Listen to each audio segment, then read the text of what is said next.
Hello, Scratch.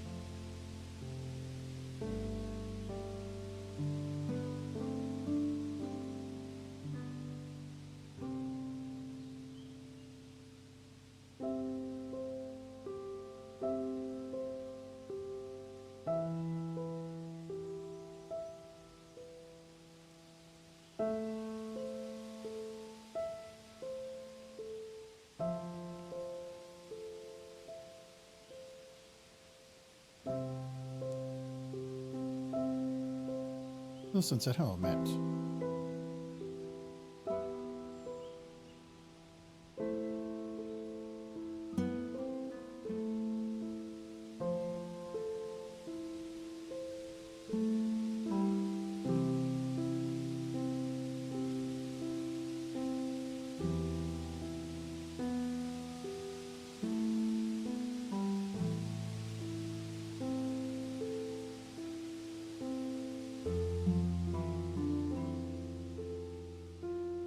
I don't have a drink. Go change that.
All right, I'm back.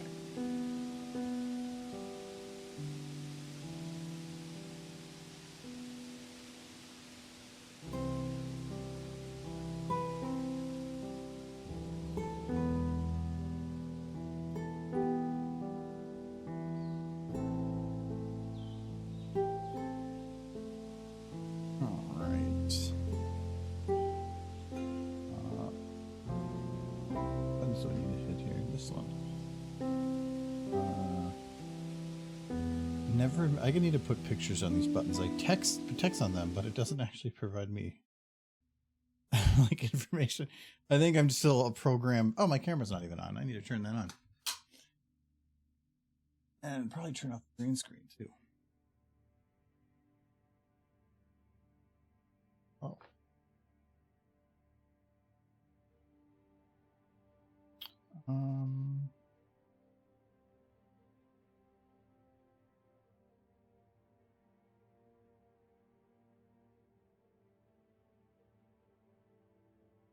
All right.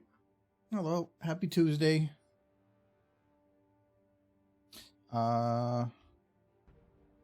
Let's see if we can work done on this whatever shot. I think I'm gonna try to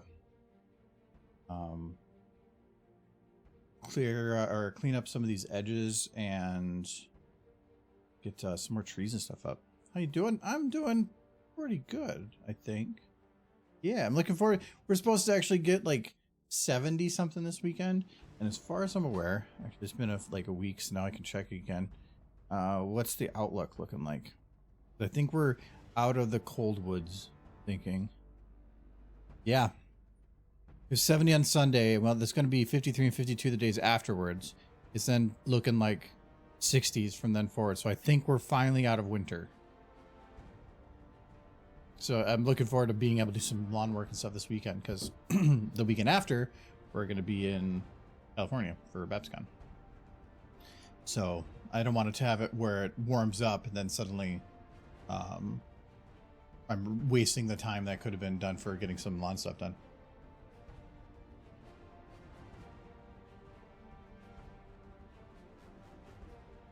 I'm looking forward to getting out and about for a little bit. It's when's the last time I had some days off to like? When's the last okay, Cider Fest was like my last kind of sort of vacation, but I'm kind of starting to see cons as not vacations anymore. It ends up being that they're fun, but I still end up having some kind of work to do with them, and I'm thinking about actually just trying to figure out some kind of actual vacation instead of on. I have not taken a vacation for the sake of a vacation that was not horse in like 15 years. So I think or did not have the horse involved in some way. Like when we went to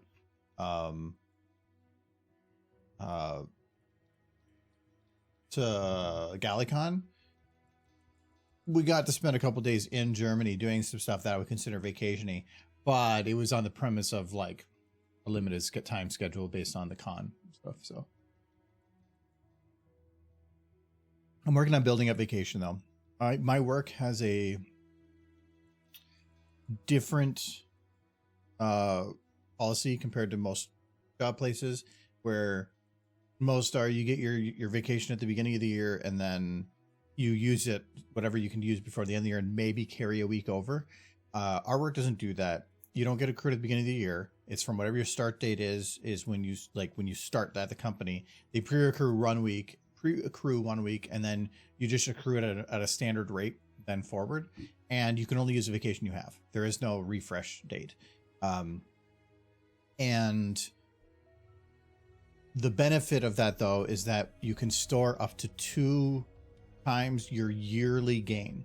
So right now I'm just about at 4 weeks of vacation, and so I can store just about 8 weeks instead of just 1 week to go over to the year after.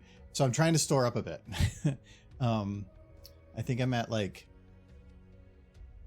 2.5 weeks right now stored. So I want to just try to take spend some time somewhere with tiny bikinis. I'm not a beach person. I kind of want to do a like 2-week vacation to Iceland.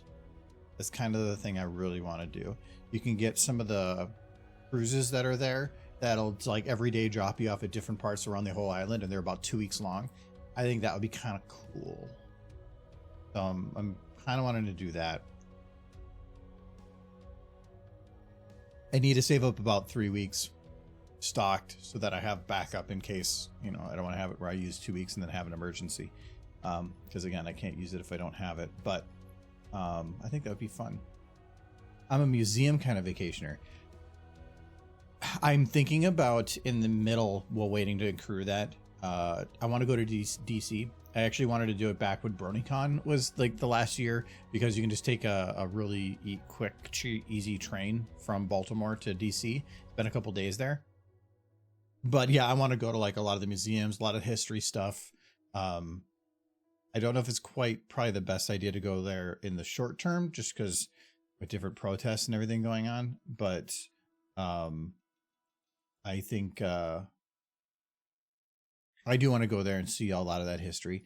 I do like history sometimes, and I'm not specifically for a trip. My mom's a bit more of that. I like nature on stuff. Look, we went out to like Utah for a week or something with my dad and my sister at one point, and did Yellowstone and stuff. But there's only so much in America that you can see at this point for nature. It feels like you're just seeing different mishmashes of the same thing. If you really want to enjoy what the world can provide in terms of what Mother Nature has created, you have to leave America. So that's why Iceland is, to me, a very good hot spot for just getting a lot of that in one place. So I've been to DC back when I was in high school. I really enjoyed the Smithsonian. Sadly, I only had one day at the mall. Yeah, I want to try to make it more than just like one day. I want to make it a couple. I thought about just doing a quick trip.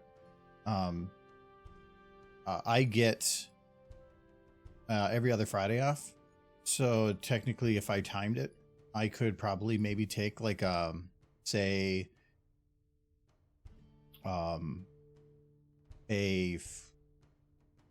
like a Thursday, kind of like a convention, a Thursday, Monday, just take 2 days of vacation.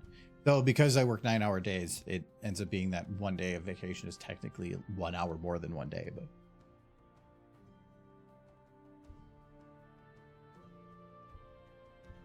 and sadly, I don't know why, but every, I don't like having a big one.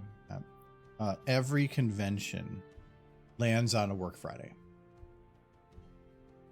I don't, it feels like something's working against me. Though that's not a bad thing, because it means though that on my weeks that I do work Fridays, it's because of the 9-hour days, it ends up being more than 40 hours for the week. And having it where you go and have a 5-hour or a 5-day week and then come back to another 5-day week is a little rough. But if you have that Friday off, it means you come back to, or you go out with a Friday off the 3-day weekend before the convention and then a 3-day weekend after, which is also kind of nice in that way too.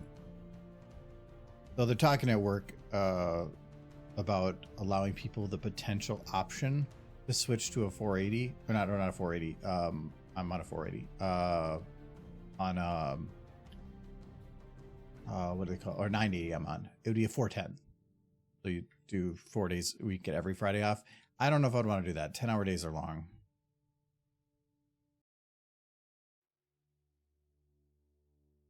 Right now, our work Fridays are very quiet because most people don't want to schedule meetings in that day. So if you want to try to get some quiet work done, not be bothered, it's the perfect day for it.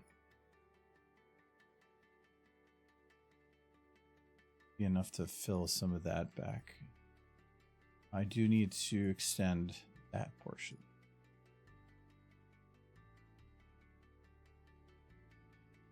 Is this the extra large? Yes. Probably my favorite song in this group of songs.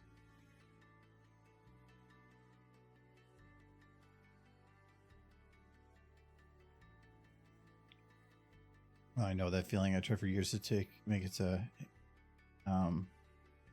Acon, the first American anime mega comic book convention. Either had the time but not the money, or the money but not the time. I got screwed on the. I wouldn't call it screwed, but I wanted to go to my first BronyCon, which I think was 2013. I wanted to go that year, and I couldn't because I didn't have the seniority at work for that job to take the PTO. There was somebody else that had a family reunion that time, and I just couldn't get the PTO. Now it doesn't matter. I have nobody reliant on me. There's no like work that needs to be done or coverage or anything, so I can take time whenever I want. This is nice. As long as I put some of the things in place before I leave to make sure it doesn't explode, which I am working on right now. I once had a system that it has it has an archival thing in the background, and if it gets full, it causes it to be where nobody can do anything in it anymore. And I didn't clear it out apparently enough or fast enough. And when I went on vacation, it maxed out on the vacation and caused some problems. So I make sure that I always get stuff cleared out and prep now.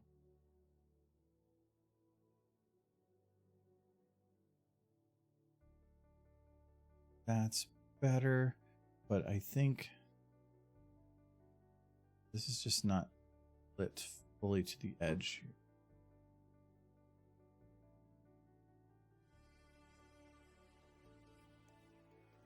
Oh. Okay. Hello, Michael. Hello. Hi ho. Hi ho. Where are ponies? Where are the ponies? Yeah. Oh, I see one. Is it good? That one's just a blue dot. Barely count. That one doesn't count? I mean, it's just a blue dot. Okay, well, hold on, Michael. Hold on. No, don't delete the pony. No, Be no, kind no. to the pony. Zoom in on the pony. Hold on. There she is. Hold on. You tell this pony that she's useless. I see her now. She's not useless.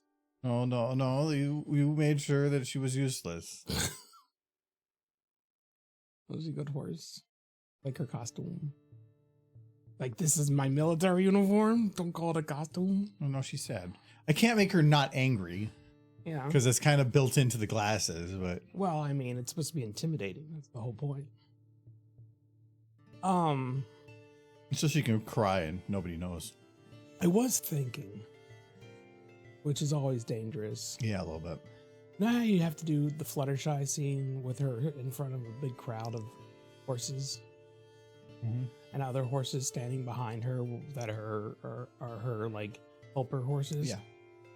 You kind of already did a scene like that, but you can't use it now. No, I wouldn't want to use it anyway because it doesn't fit the camera angle that I like. Okay.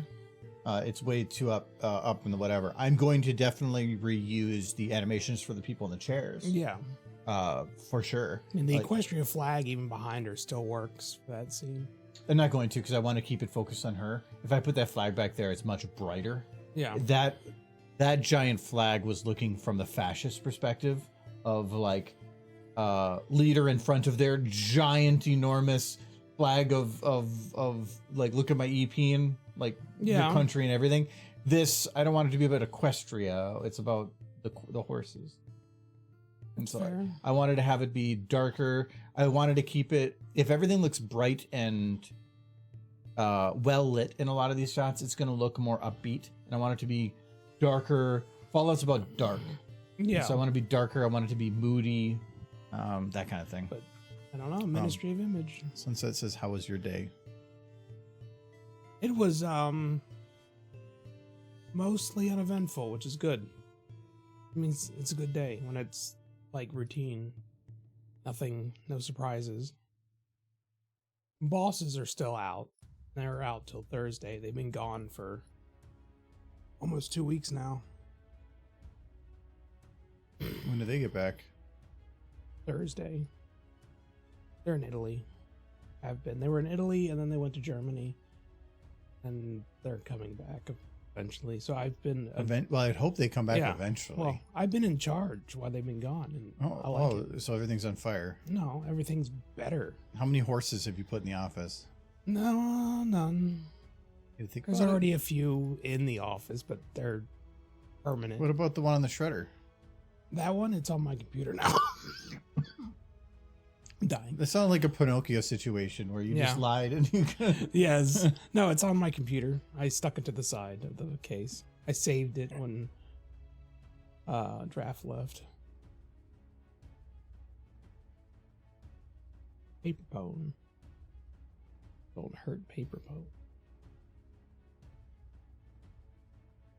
Well, it wasn't that Draft's threat of like, don't mess with me or I put horse in the shredder? Yes. Because I put it on a document because I didn't like that he was shredding. Yeah. Sorry. He had convinced my boss that we should shred all the old paper documents because they were already in the computer, and I wanted to hold on to the paper documents because I liked having the backup. If If your computer is the only copy, then no. If your computer has a backup stored on the cloud and back, like if you aren't doing like a 3-2-1 something where if you're not storing it with some kind of redundancy on that computer is no different than a paper copy in terms of how secure or anything. It's, if anything, the paper is kind of more secure because that requires burning out in a building instead of hardware failure. Yeah. So yeah, if you're storing it on OneDrive and it's in the cloud, sure, you don't really need a backup because that, for the most part, unless there's like a tornado that hits 3 data centers at the same time, it's not going anywhere. But if it's on just that computer, you'd be screwed. A hard drive goes kaput, which will happen eventually. So early on, I put a little drawing of a horse and I named it Paper Pone, and it said, "Don't hurt Paper Pone." And he, to stop him from shredding the document, he just cut it off the document, shredded the document, and then used it as that he would threaten that he would kill Paper Pone if I stepped out of line. See, he's just my spirit animal. And he taped it to the side of the shredder. And would always like pretend to be peeling it off so he could shred it if I said things he didn't. Yeah, sounds like something I would do. Mm-hmm. I don't know if I would quite go to that level in an office. It was funny. And then when he left, I took Paper Pone off the shredder and put it on my Paper PC. Pone. Is that what it said? Paper Pone? Mm-hmm. Just don't hurt Paper Pone. Why am I coughing now? What did you do? I've been going all most of the day without coughing. I sit down. That's probably because I just ate. Well, that is not what would be enough. I had a big buttery sandwich. How much butter is on it is up to you. The appropriate amount. I butter one side, toast it, butter the other side, toast it with the stuff inside. Get a hot sandwich. Hot buttery sandwich. Okay, so this would probably work. The concern is, yep, it is self-lit. I'm disappointed I haven't seen one zebra pony smooching on this battlefield yet. As soon as they come back to life, I think that's when they start smooching. I'm pretty sure that's how these fights went in the book. That they just smooched each other into exhaustion, and whoever passed out first lost. Like, are you just trying to build some fantasy world for yourself? I'm pretty sure that's how it played out in the book. If I remember the book correctly, which I'm certain I do. I turn that. Must have used this. Oh, you saw Block Game movie today, the Minecraft movie? Did you enjoy it? I've heard the most mixed reactions on that movie. I've heard it's the worst movie of all time. I've heard it's not bad. I've heard it's good. I can't help but wonder how much of it is like, I want to hate this movie versus I want to like it because I like Minecraft, or I want to hate it because the thing to hate on right now. I don't know. Yeah, there's some of that, I know, and so you can't like 100% trust some of the reviews and stuff. Because that's the way it was with like Snow White, where people were just ripping to shreds, but then when people actually went to watch it, the views they were ripping. okay. They were ripping Snow White to shreds almost because of one thing that was like tangent to the movie, but not the movie itself. Yeah. And in doing so, would just bomb it because anybody that's angry needs to make sure that their destruction is as widespread as possible, which makes no sense. Yeah. But then the movie turned out to be okay. So most people want to see it. Your autistic ass liked it. I can see from some of the clips that have come out since the trailer, it's probably not as bad. It's probably less about Minecraft and more about just let's have some stupid jokes, and they're kind of almost kid jokes. But it's Minecraft. I wouldn't say Minecraft is for kids, but I mean, we've been playing it since we were kids. Yeah, so. I know. It's like the Pokemon. It's basically like Pokemon Or Mario, I think is an even better example. Pokemon is where it's kept going. It's still kind of made for kids, but it's also now made for adults too. Yeah. And I think Minecraft's kind of similar, but the movie feels like it's trying to play both. And anytime you're trying to play both, you're usually going to have one group's going to hate the other group. And like parents are going to look at it as like, why are these people here? It's for the kids. And then the adults are going to be like, no, it's from our generation. And then you're just going to get blah, blah, blah. But hello, who's that? Jarly? Jalen? Jaylee? Jalen. Jalen. I'm going to guess. More. Yeah. You're related. No. I don't have family. Speaking of media, did you guys watch the Nintendo Direct last month? I was going to say last month. Was it March? No, it was probably last week. Watch the Nintendo Direct? Nintendo Direct did the announcement for the Switch 2 stuff. Oh. You just buy a Steam Deck. No, it actually looks... The only thing I have the problem with the Switch, the new Switch, is price. Price of the game, price on the console. It's like $90 a game, isn't it? That's the assumption, that it might be around 90. And since they rarely run sales, but also the console's $450. And that's before, but they've already delayed pre-orders in America because they don't know what the tariffs are going to look like, which means it could be a lot more than that. Yeah. So, and you can't buy it at some stores. You have to like buy it at big box stores because they're not giving inventory to smaller stores. Yeah. So, I think it's going to be a hit, but for $450, then if you get the one with the Mario Kart in it, it's only $50 more for Mario Kart, where I think it's more like $90 if you probably buy it separate, which then it's a deal. But I'd rather Switch 2 is coming out in June. Yeah, it's Deck. coming out in June, but their pre-orders have been delayed in America. No, I think it's cool. I think the only thing I really cared about an announcement from that was Enter the Gungeon 2 as a thing. I didn't like that it moved 3D, but who knows? We'll see. But yeah, but that was the only thing I really cared about from that myself. I mean, I feel like the only people who play Switch are just really into like Mario Kart and Smash Bros. It's just to me, the whole thing with Nintendo is you'll usually get a lot of value out of the thing you get. Like the whole thing about Nintendo kind of saving video games in the 90s was because of the Nintendo official quality seal. Because there was so much crap that was put out. It was something saying we verified this is actually a decent title. Yeah. And Nintendo's kind of carried that forward, where if it's put out as a Nintendo title, rarely does it miss. It's almost always going to be a great game, but you're going to pay for it. Yeah. Which, if you're going to pay more for quality, sure, that's not big thing. Super Smash Brothers. If you were to spend $90 for Super Smash Brothers, at least it's a game that you could potentially play for hundreds of hours with friends and stuff. Yeah. Sure. Mario Kart, maybe. I feel like Mario Kart 8 is fine. Yeah. But like, I guess they said there. I did see that the new Final Fantasy will run on the Switch too, which speaks to decent hardware. I'm wondering how it's going to run, because there's been nothing stating that it is using upscaling. And who is it? Huh? Is it using upscaling? No. It's got an NVIDIA chip in there. And now it's supposed to run 4K 120. I don't know anything about the Switch 2 other than it's the newest console. Though the like there will be a Smash Brothers game for Switch 2, I can guarantee it. Yeah. Maybe not for a little while, but it will be there eventually. But at the same time, like the Steam Deck is so like one Steam Deck can be fairly different in its performance from another. It's the thing about the Steam. From a developer standpoint, Steam Deck has kind of that going against it. Yeah. But I don't know if that's against or it's basically a PC. Well, not console. one Steam Deck. It's any handheld console. Yeah. And so it's just more things to try to develop for. But Steam Deck coming out first and doing the verified program, to me, should help create a baseline for all other consoles to kind of do too. But we'll see.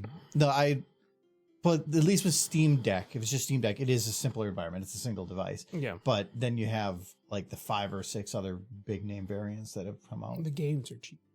Yeah, it's, to me, the Steam Deck itself you can get for like 200 something bucks, and you can get games on huge sales or just in general that aren't that expensive. Yeah. You can get nice indie titles. Unless you're really into like Nintendo exclusive titles. And if you already have a Steam library, you instantly get access to that library, where it looks like if you want because the Switch 2 is going to be using a mix between hardware and software emulation because it can't run Steam or Switch games natively. Yeah. Meaning, if you want to play it with the upgrades to make it work on the new one, they're thinking it's going to be anywhere from $10 to $20 to get the upgrade of a game you already own. Yeah. So Crazy. but being able to play Super Smash Brothers Ultimate at like higher frame rates, like maybe 120 or something, would be kind of cool. Yeah. I also like the Steam Deck just because if your friend has a bunch of games, all you have to do is get into their Steam family. And then you have those games now too. You can only have so many people in there, and there's a bunch of other caveats to that too. And you can't get into their family because it's not like you can keep merging families and join multiple families. No, that would be your Steam family. You just make sure there's at least one guy in that family that has a shit ton of games. Yeah, well, if anybody has them. And the nice thing too is like, because I mean, you are in the family thing. Yeah. It'll even tell you here. It'll say this library, you have 2 copies available, 2 copies available, 2 copies available. But then you don't have Against the Storm, so it doesn't show a number. So, and I can even select like here and say, I can, oh, not there. Yeah, I can say, I want to play Michael's copy. Yeah. But then at the same time, you can say, I want to play my copy, and you get access to the DLCs. Yeah. So you could buy the game, play it, but then when you get to the part with the DLCs, you can switch to my copy and play the DLCs. Oh. Not for this game, but I'm saying like in general, like say you're both playing a game at the same time, you can just buy the game yourself. But when you get to the DLC portion, if I stop playing for that time, you can do the DLCs then. I think the general point I'm making is that I was going to pick between a new handheld console. It wouldn't be Switch 2. It'd be the Steam Deck. But it's not just about handheld console. It's the Nintendo environment. I wouldn't care at all either, but the Nintendo games do work really well. The new Joy-Cons are going to be great. Being able to play 8-player, almost anything really easily and quickly is really nice. The Joy-Cons are a lot easier to transport than most other controllers, where say I wanted to bring the Steam Deck to a convention and have a bunch of controllers for people to play. Yeah. I'd have to bring all my 4 full controllers, or I would have to go to like 8-Bit Do, and you can get basically Joy-Con sized controllers, but then I'd have to buy a bunch of those too. Yeah. And they're cheaper than Joy-Cons, but the Switch comes with 2 of them. And if you have another person with a Switch and another person with a Switch, now you have 6 controllers. So you could use any controller you want on the Steam Deck. Yes, but you still have to bring them. Yeah. It's the size, putting it in a bag. We've tried doing that. It's just Joy-Cons are so much quicker and easier.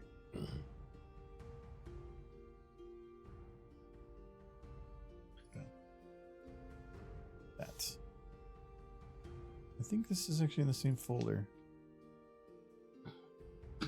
Yeah. I don't think this is going to solve this. I can't have the lighting on like all the time because it's going to look kind of weird.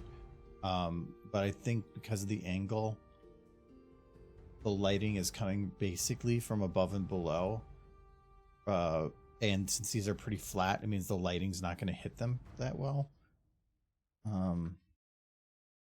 Yeah, but if I remember right, this grass was also really weird in that it was trying to like mix up coloration of stuff, and so it kind of purposely has part of these pieces with different lighting bits.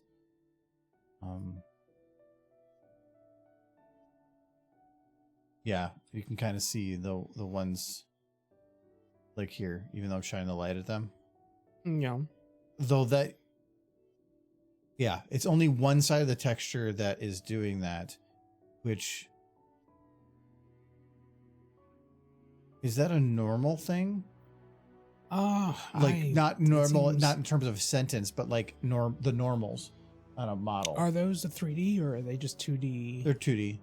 I'm wondering if yeah, I think you're just looking at the back of texture. No call is on.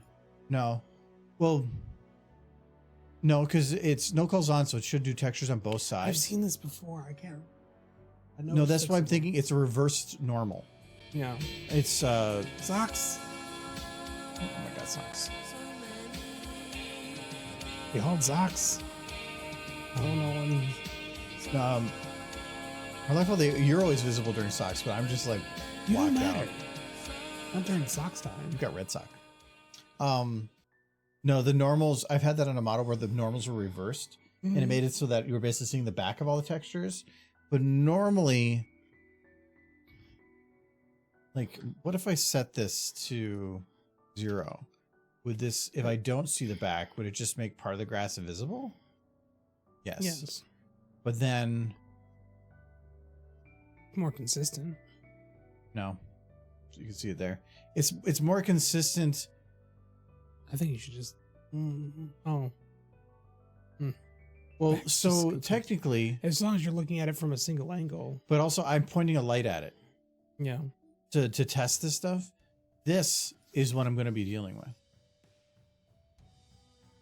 And I'm thinking it has to be because light's from below and the text light's coming up this way and the texture's also this way. So the light doesn't have anything to really hit. It's just going straight up past it. Some of these are at more of an angle, like this one. So it's getting a little bit more light. But yeah, see if I turn it that way, it gets lit up. Well, Fluttershy's whole logic was that if ponies and zebras were unable to kill each other thanks to her mega spell, that they would just give up and stop fighting. Didn't work out that way. They just fought again. Okay.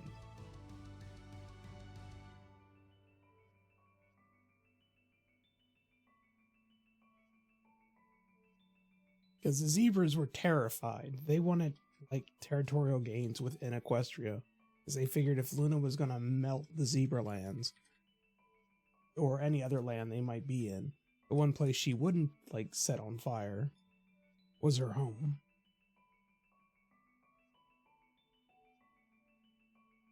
Why the zebras fought in Equestria.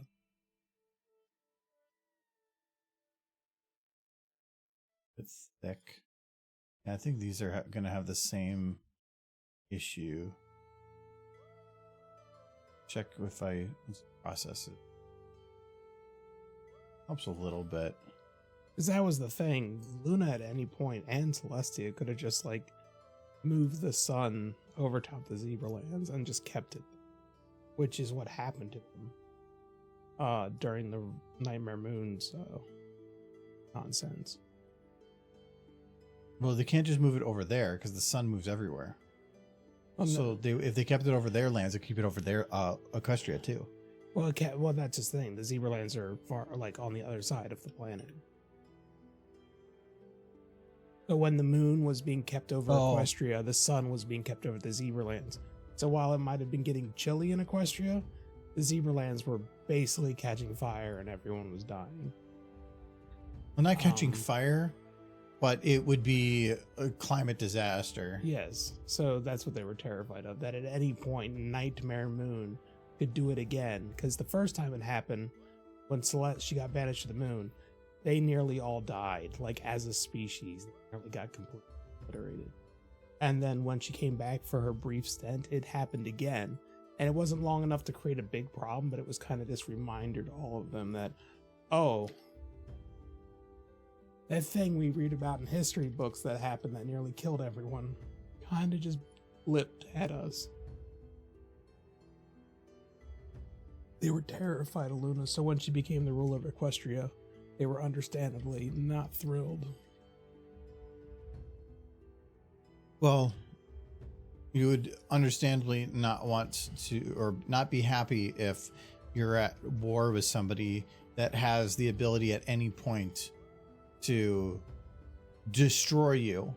Yes. Because you would think that it's essentially like somebody, it's the nuclear war thing.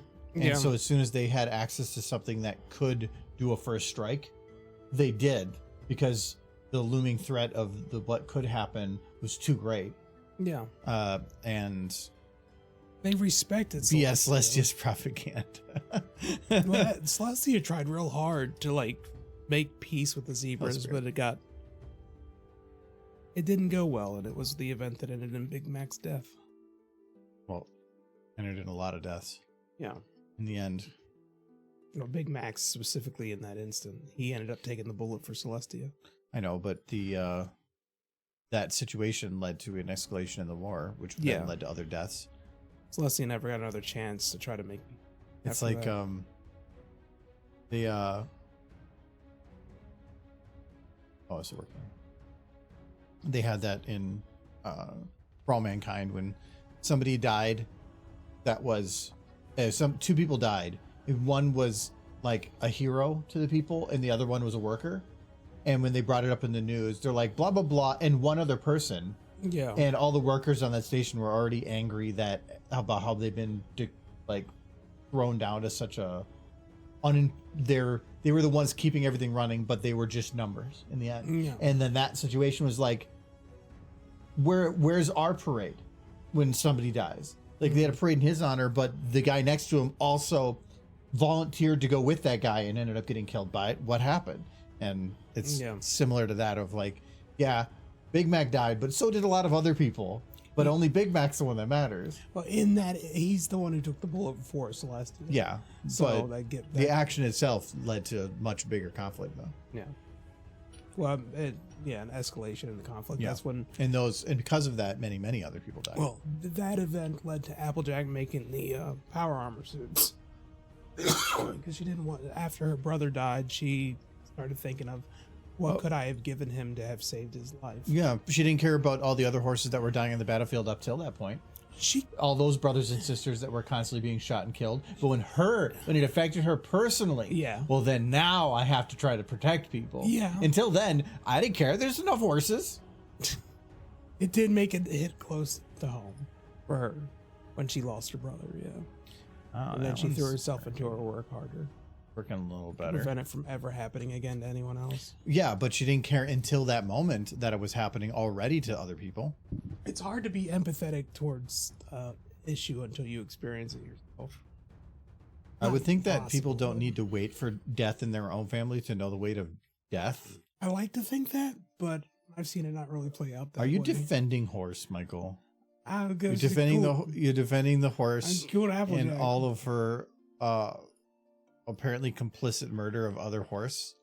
How many mares died because of her, Michael? No, she's trying to save mares. She's trying to save the mares. No. But only at that point. Well, she was there, but they were making armor. There was like combat armor.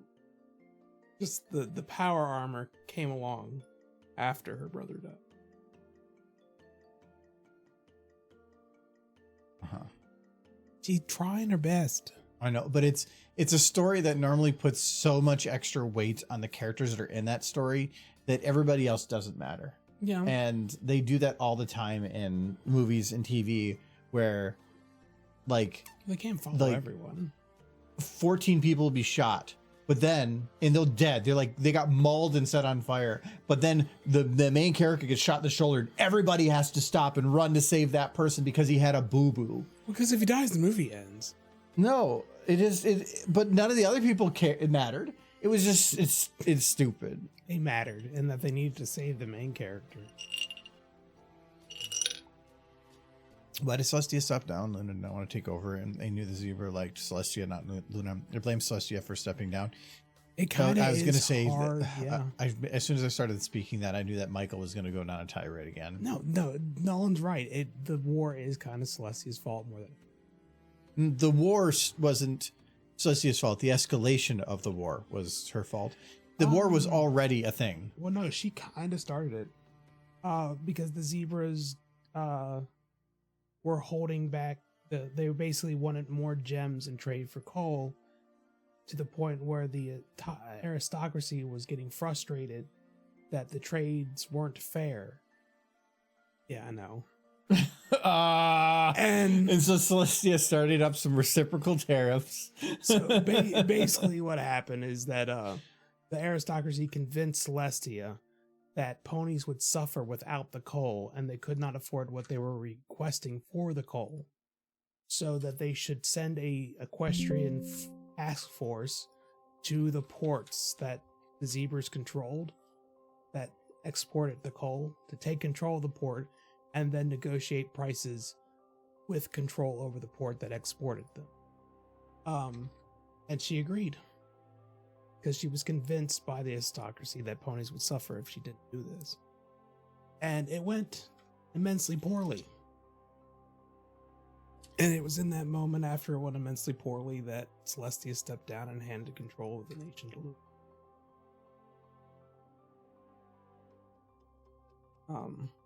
The ponies controlled the port for like 3 days before being completely annihilated. Michael, those poor mares.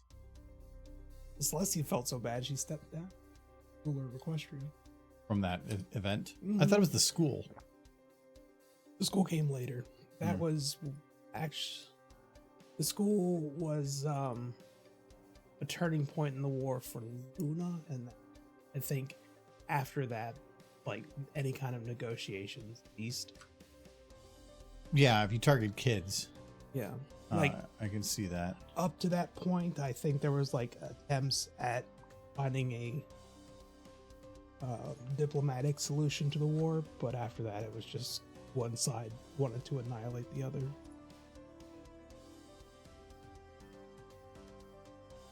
I think they're one of these two, but I think it's this one. What this is. That school was essentially Luna's school for gifted youth.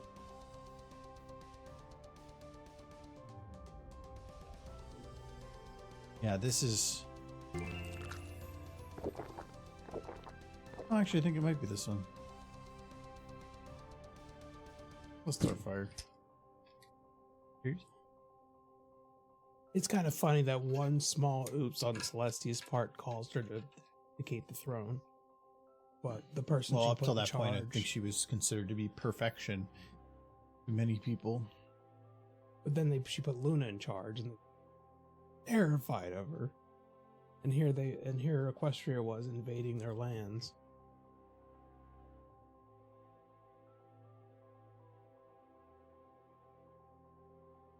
But yeah, there was a lot of stuff that led up to that moment that created increased tensions, and some of it can be put on the zebras. But at the end of the day, the first shots were fired by Equestria. And it was Celestia who fired them. Sometimes this the first shots don't have to be from a gun. Yeah. Well, taking over a port city is... I'm sure there was some force used.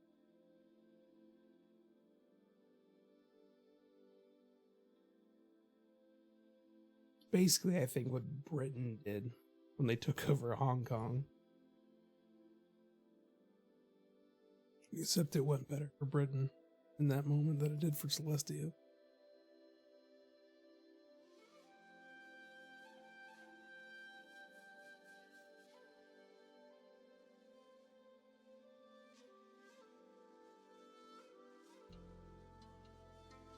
So I want kind of like a dead-ish. I don't want to go like yellow, but I don't want to go black and white, so I'm probably gonna go somewhere like that. This might be a little dark. Yeah, I'll keep it as it is.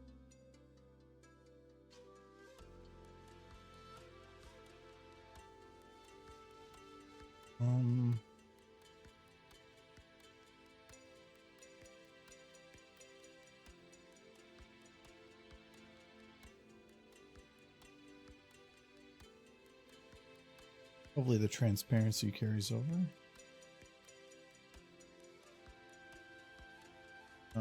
What was the name of this one? Yep,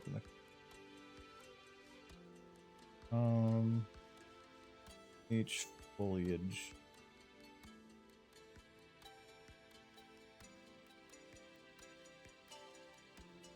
I can talk Fallout Equestria lore all day.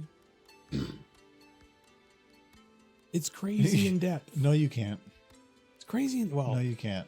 maybe not at the moment. Yeah, because like I could talk it all day.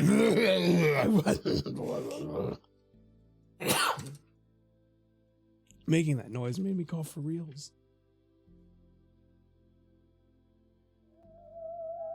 You want a ghost fact? That's actually... No, and if you keep asking for ghost facts, it's gonna turn me into a ghost. Making me... let me think. Ghosts are attracted to fire. So if you ever if there's ever a fire burning and you see like little faces in the fire, look close. That's ghosts like hugging the fire. That seems plausible, right? I mean, a fact. I think you're just running out of facts. I think there are endless facts about ghosts. So if you want to see a ghost, Is just that a fact? stick your face into a fire. Is it a fact that there's endless facts? Yeah. So you gave 2 facts. Wow. He's got a freebie. That's 3 facts. Look, and I'm so cool. I'm giving you guys free ghost facts. I had to drink. I don't have any. Why not? I drink it all. I didn't see that many dehydrates. You just down that shit. It was delicious. Yeah. Could probably get away with that ice cube. It's like 7 too. Why are we exploding Shadowbolt Rainbow Dash? Kinda. I don't know. I just put exploding ponies. Kinda. We're doing the Warfield from Fought Equestria where Fluttershy does the Mega Spell. I'm just trying to build the general environment right now. So I realized that light kind of hit that one. I moved a light and it now. Go dehydrate a sec. And that is what Rainbow Dash was wearing when she was on the battlefield. The other shadow bolts. Because this was before the Enclave armor and stuff. Before any of that stuff was made. She would have been wearing the exact outfit. Anybody's gonna know what ponies were wearing to accessorize in a specific scene. It's Michael. It's very important to accessorize your ponies. Actually, I can probably just decrease. Here, what is the radius on this one? Is none. Oh, this is a. Well, these are the general fillers. Okay, this is the underlight. I need to actually name these. So this is going to be map. These are map fillers, sure. Exactly, sunset. This is the underlight. Yep. So, map underlight. Then this and what is this? Oh, this is what's in volumetric. And this is overhead radius light. They would have just been wearing something similar to the combat armor you see in Fallout. If you ever played what was it? Never heard of that. Operation Anchorage. It's the stuff the soldiers are wearing that's not power armor. Just horsify that, and that's what your standard ground forces were wearing. Okay, now I'm gonna go grab my extra booth since I have a little ice left. Okay, goodbye. Call me. You cannot. No. I know you are, but you have to make your drink. Stop staring at me. He's staring at me, chat. It's creepy.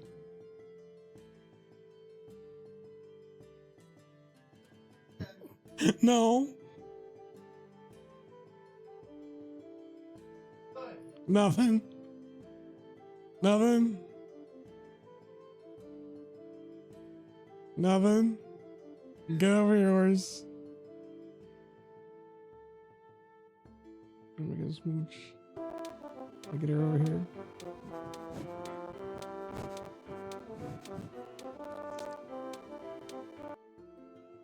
No, go away. I'm busy. I got a smooch. No. I'm so close. Your slimy hands. No smooch. They can't. They're having so many. Michael, I can't. Smooch. No smooch. You can't make no smooch. You can You just said no smooch. You can't unsmooch them. They smooched. I heard no smooch. No smooching. Yeah, like Matt said. No. Cheers, Don.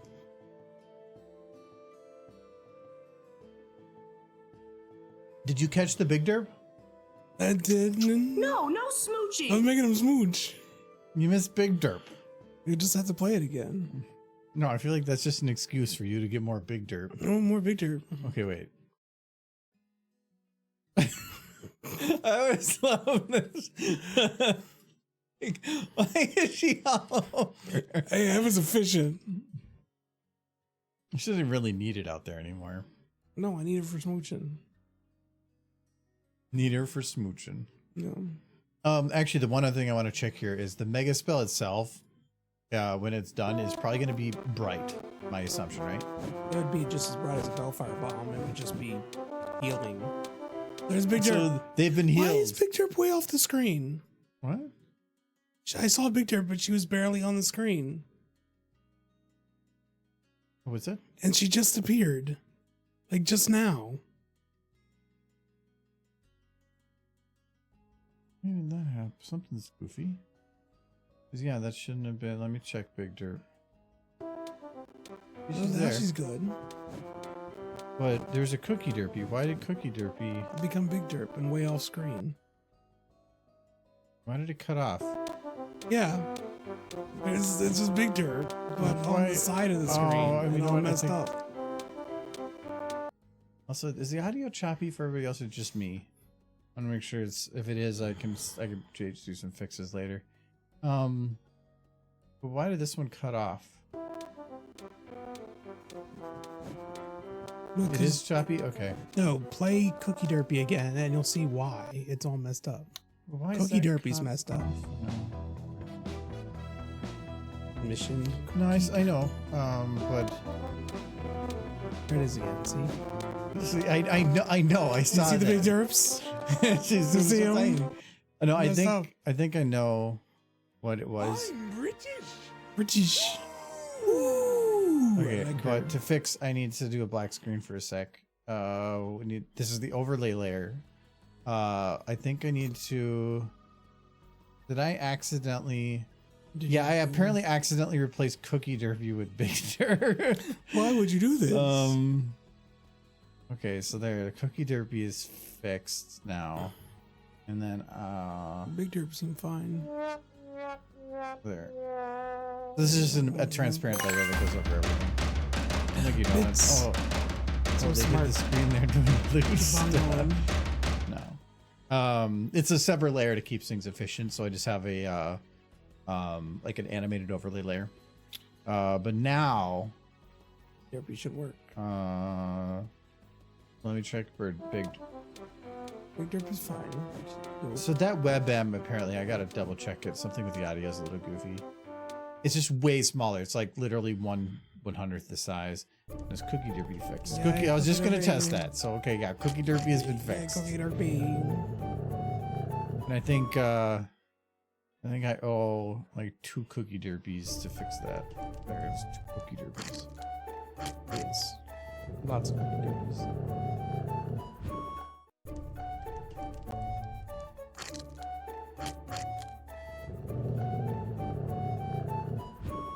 Now I noticed the socks one I think had a little bit of a audio glitchiness too. I'm wondering if the WebM isn't useful. I have to double check, but as far as I can tell, like when you do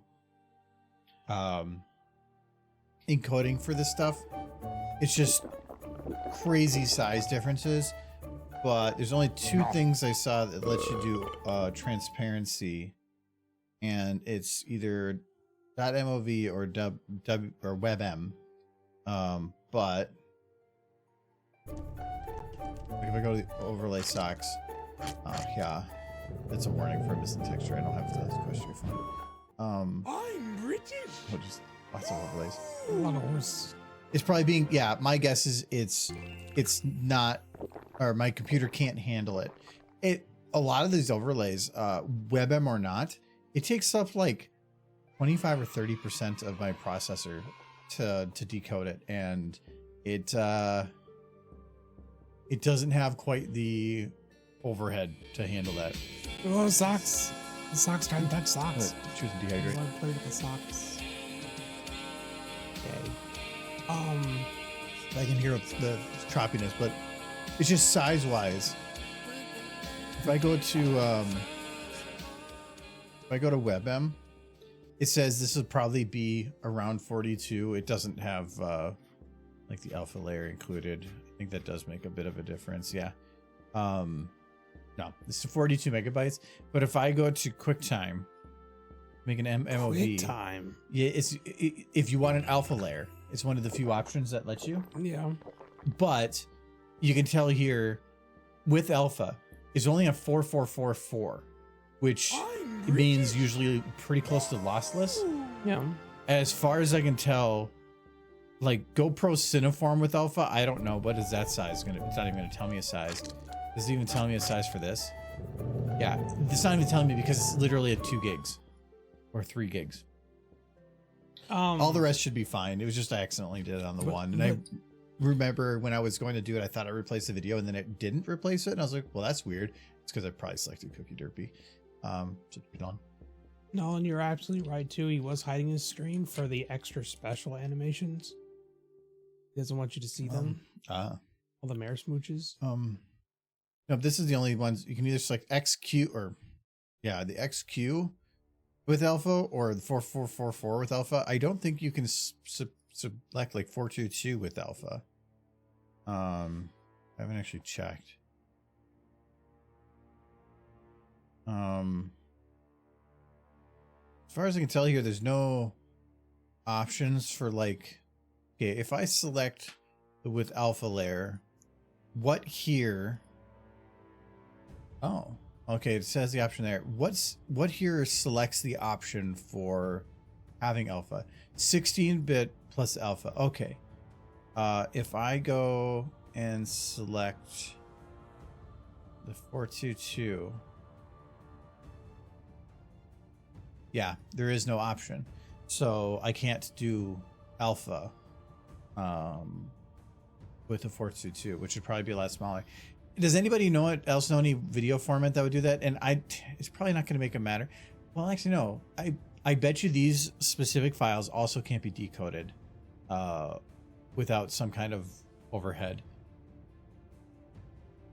Because I know if you play an MP4, your computer normally has a specific like area or a chip that's dedicated to decoding MP4 video, or not MP4, I guess, but H.264 video.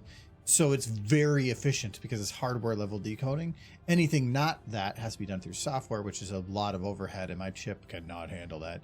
So unless I can find something that's native, I don't think it's going to make any difference whether I go to anything smaller or not. I think I'm going to have to upgrade my processor. I don't want to though, because I want to upgrade my main PC's processor first. But that's like, to go to a 9000 X3D is like $700-800. Hoping not to have to upgrade for a while. But no, it's going to be a little pricey right now. It'd be a waste to buy a processor specifically for the streaming computer. Why not just take my main computer's processor, use that one, and just upgrade my main PC? Then I'm getting I'm getting an upgrade on 2 computers. Otherwise, if I just buy the one, I'm upgrading into 1 computer. It doesn't make any sense. Right. So it's just cost. 10400 is pretty pathetic. It's good. It's very power efficient. It's just not. Oh yeah. So we're doing the grass patch here. So I need to put this around, I guess. Favorite thing to do. Put grass places. This grass is, I might need to make it a little darker, or maybe just poke it out a little bit more. Its purpose is to just create or prevent monotony. An actual like field like this, even if it was absolutely destroyed, would still have patches of grass in some way or another. But I have to use the small one because if I don't, I'm going to get, oh, this is going to be hard to see everything going on without the lights on. If I don't use this like small patch, it means that it's going to be like these big square patches, and that doesn't really look good either. Yeah, I think I have to actually keep the lights on, and that has me concerned. I think horses just look out at a field of grass and think, hey, Anybody want to go to the buffet? Right over there. And they just munch grass all day. I think what I'm going to do is I'm going to figure out. Okay, this copy paste. No, not map under light. I think everybody would agree that ponies needed to eat grass during the series. They need to eat like go out into a field and just start munching. Okay. I need to try to make the equivalent of lighting as this with the other light without radius. So this is going to have radius 0 and it needs to be wider and then a lot dimmer. The idea is I have to, if this will look like,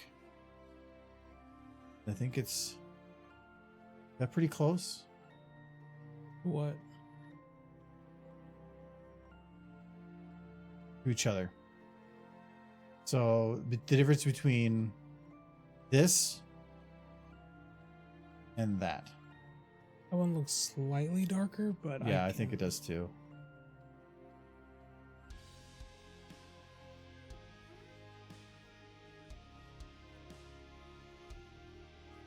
If that's better. Okay, put this process and then I'll check it again. Because then I can just use this as a test light. It's not going to be as good a product, but okay. And then that compared to that, that's pretty close. Yeah, that's. Once it processes though, Looks the same to me.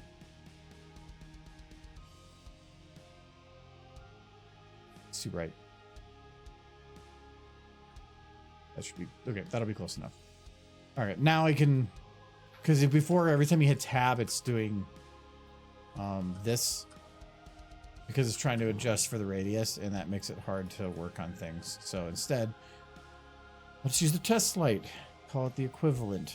It's just these shadows underneath will be a lot more spread out and nicer with that overhead light compared to this one. Though I could probably get away with it the other way. It will in the end look clean. So that's also if I stick with the way that I'm kind of doing things. I might change lighting in the future. You know, the more I look at Rainbow in that outfit, the cuter it gets. Pretty cute outfit. I know she's supposed to be all intimidating and stuff, but that's not intimidating. Look at her trying to be so cool. I think she's trying to murder. Yeah. She's probably covered in blood. This is like. I mean, does she have gun? I think guns became a thing. Or like, What were they using until then? Swords and stuff. Spears. So wait, lances. they barely invented guns and they had power armor? Later, magic's pretty useful. Why do you even need power armor then? I guess so that the useless horses can have some kind of protection. Wow. It is funny. That's earth ponies. Yes, I got that. By the end of the war, the Z had actually developed a bullet that penetrated the power armor, so making the power armor useless against them. It's crazy the amount of innovation you have when you're in a large-scale war. Mm-hmm. We had it in America during World War II. Since then, I feel like there's been innovations, but nowhere near the level of from during those days. I think computers have advanced quite a ways, and people from back then would think some of the shit we have now is freaking magic. Well, we made some crazy stuff back then. A lot of our money for defense now is still in some R&D, but they just make a lot of stuff and then they shoot it all for making sure that you have everybody trained and well and knowing what they're doing. They make billions of bullets every day for the purpose of just shooting them at a range to ensure that this marksman can keep shooting. They're trained. They're not stale with something combat does pop up. Because you can't have a military that just goes and sits on their ass for 5 years. Like, so a lot of that money, even though you can say there's trillions put into it, is just for blowing up stuff that's not of war. So it's not like if all that was put into R&D, they'd develop stuff a lot quicker. And also in war, you tend to take larger risks. A company's not going to take as many risks if they think they're not going to make a profit on it, but if the government's going to pay you anyway.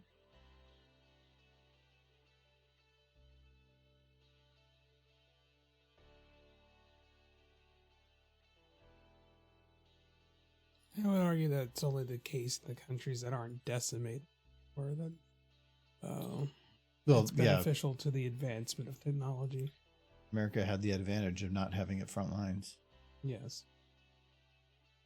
Pretty sure it set those just other about any countries back sense. decade.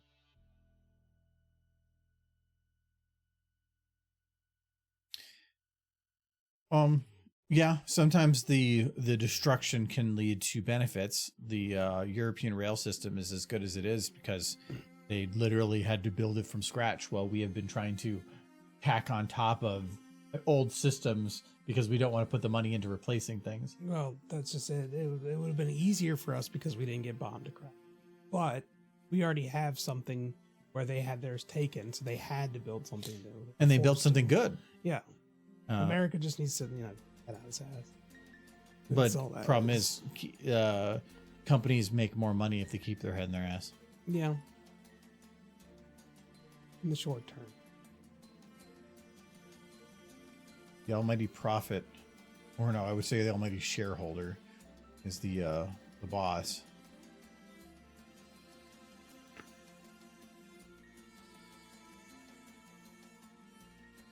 I thought this the stock market today was looking to recover a bit, and then nope, it didn't. No, it just went nope because nothing's changed. Nothing. Well, though there was hope for something based on some news, and then that just fell through. So then it ended up falling apart again. Yeah. I heard Japan had theirs go up because they supposedly said they were going to negotiate. Well, they're working out a deal with China to replace the stuff they're not from America. No, they're going to work with America on making a deal, but that deal is working on making a deal is not the same as making a deal. Eventually, all they have to do is have somebody come out and say that they want to work with whatever to try to build something else. Canada tried doing that, but it's Canada. And say like, oh, we'll be the center of ensuring trade and everything works, and China's the one in the best position to do that. Mm-hmm. We're in an excellent position to replace anything we start overpricing. Well, who do you think would be hurt the most if trade between America and China completely shut off? Just tomorrow, they say no more trade. In the short term or the long term? Because there's two different answers. Short term. America. Very much so, yes. Yeah. But America only cares about short term. And I think in the long term, it wouldn't be that beneficial because by that point, we would have alienated all of our trade partners. Yeah. And by then, Canada would have, or not Canada, China would have been the bigger one. They would stand to benefit 100% either. Yeah. We might see some long-term benefits from local production, but that production takes time to set up. And who wants those jobs? Yeah. I mean, and even so, like, I know there's been talk about automation, but that takes even longer to set up. It is something, and that's a multi-billion-dollar investment for companies to try to invest in, especially when in 3 years you put somebody else in office and they can just get rid of that stuff. And is it worth the investment? So we do need to invest more in automation to remain competitive with China, with some other nations that are very much investing heavily into automation. But no, AI is the big thing. Automation, no.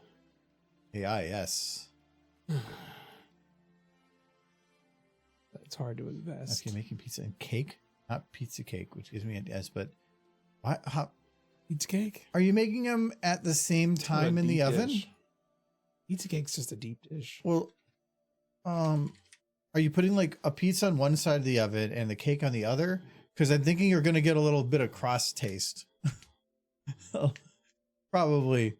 China will hurt more long term because industrial production has already been moving away from China to India and Mexico, mainly because their standard of living's increasing. yeah, America pumps so much money into China so that we could have cheap goods until their quality of life went up long enough that now they're doing what we were doing of offloading their manufacturing so that they can keep the high paying jobs. Eventually we're going to just run out of the cheap exploitative labor and that's why from other countries. That's why automation is so important.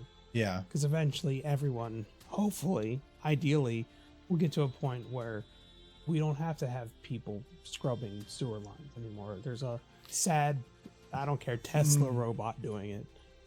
The sewers are a little bit of a hard thing because nothing is standardized. And so that's where AI can play a larger role. Being adaptive. But then at that point, you're going more towards our actual artificial intelligence. Artificial intelligence that can work its way through a sewer pipe isn't going to take over the world. I know, but it has to make decisions that it might not, even on things it might not have seen before. Yeah. I've just finished reading iRobot, and it was actually kind of crazy, the foresight that the writer kind of had on the idea of like smartness in robots and stuff. Because the whole idea with that is, the first 3 laws of robotics all came from that book. But I always thought, like, well, why can't it just, like... Well, they always had that glitch that suddenly it's like, oh, now they don't have to do the first law. In there, the robots, the first law was ingrained into how their whole structure, their brain is done, to where without it, the brain just can't function. Yeah. So we can't just suddenly ignore the first law. Yeah. Except for there's one story where they modified the first law. Because it's supposed to be that... a robot cannot kill another human being or kill or harm another human being, or through inaction is causes the harm or death of another human being. And what it ended up doing was they removed the portion about hurting. But then the second law is you must obey the things that you're told by a person, and then self-preservation is essentially what it was. And they had a robot that they took out the hurting part because they were doing a radiation test on a thing, and a person had to go into a dangerous area. But by going in there, the robots would pull them out. Yeah. Because through inaction, they would be hurt. So they had to remove that part of the first law so they could actually do testing around the robots. Otherwise, they had to remove them all completely out. But then that robot was told, a guy got angry at it and told him, get lost. Well, it followed the instruction and it hid itself amongst all the other robots and didn't try not to be found, because that's what it was told to do. One of us. Yeah, but the problem was it was also told, or it could hurt somebody if it wanted. Yeah. So they had to try to test all the robots to figure out, and they had a hell of a time to figure it out. The iRobot movie, it was Sonny who was capable of hurting a person. Yeah, but the way that then I knew that was the scene that they did that with that. Yeah. But they also did ones for like somebody that was a presidential candidate, essentially was accused of being a robot because they'd never seen sleeping or eating, but then they ended up finding out that it was a lawyer got in a car accident and was thought dead or injured, but then it ends up coming out that they were dead, and now he's back fine, whatever. But then to prove it that he wasn't a robot, they had to he says, well, hurt somebody. And he's like, I'm not going to just hurt somebody for nothing. And so eventually they had it during a protest that he went and punched a guy, and they're like, it's dispute's over. And she's like, yeah, but there's only one way you can break the first law. He's like, how is that? If it wasn't a person you punched. So there was a second robot that they staged for it. Yeah.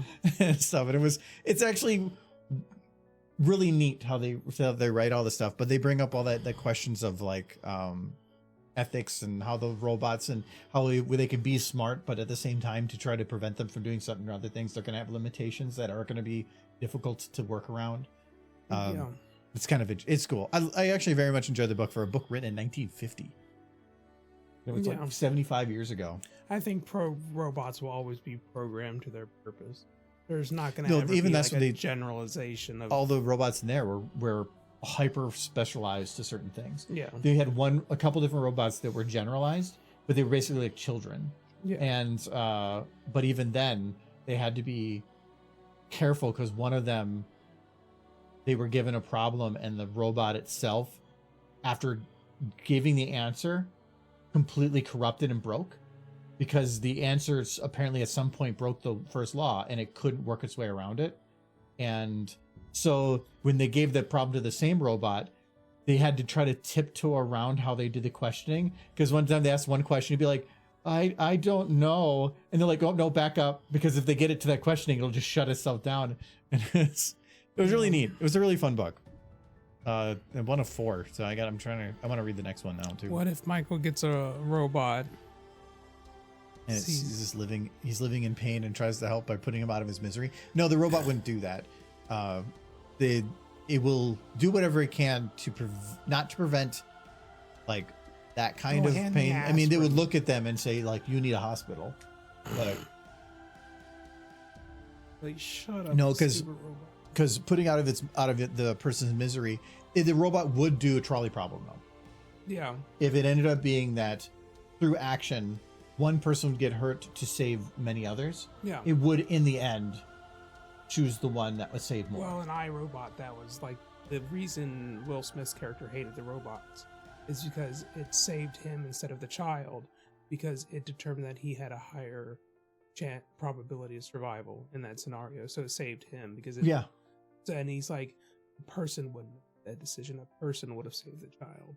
But a robot, you have to, if you're going to set up those rules, you can't have it making ethical decisions. Yeah. You have to say it's a yes or no. It has to be based on a formula. It was a mathematical And a person makes a formula too. We just had a different formula. Yeah. Well, that the child's life was worth more. Well, it depends. As well. Is it a redhead? I mean, barely no soul. Yeah, no soul. I mean, if it died, it's not a loss. Yeah. So. Doesn't animate ponies fast enough, I'll tell you that. Not even animating ponies. I'm putting like grass on the ground. Well, ponies need food.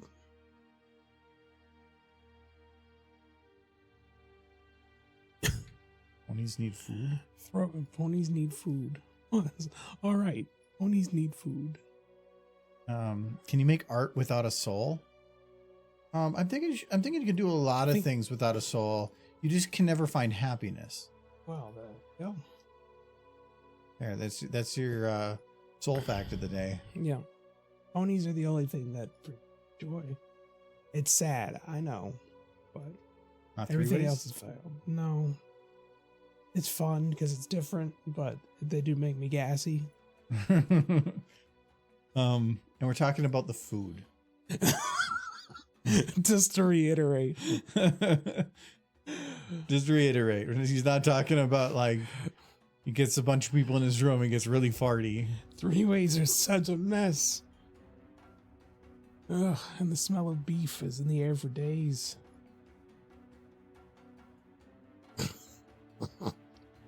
Food, clearly.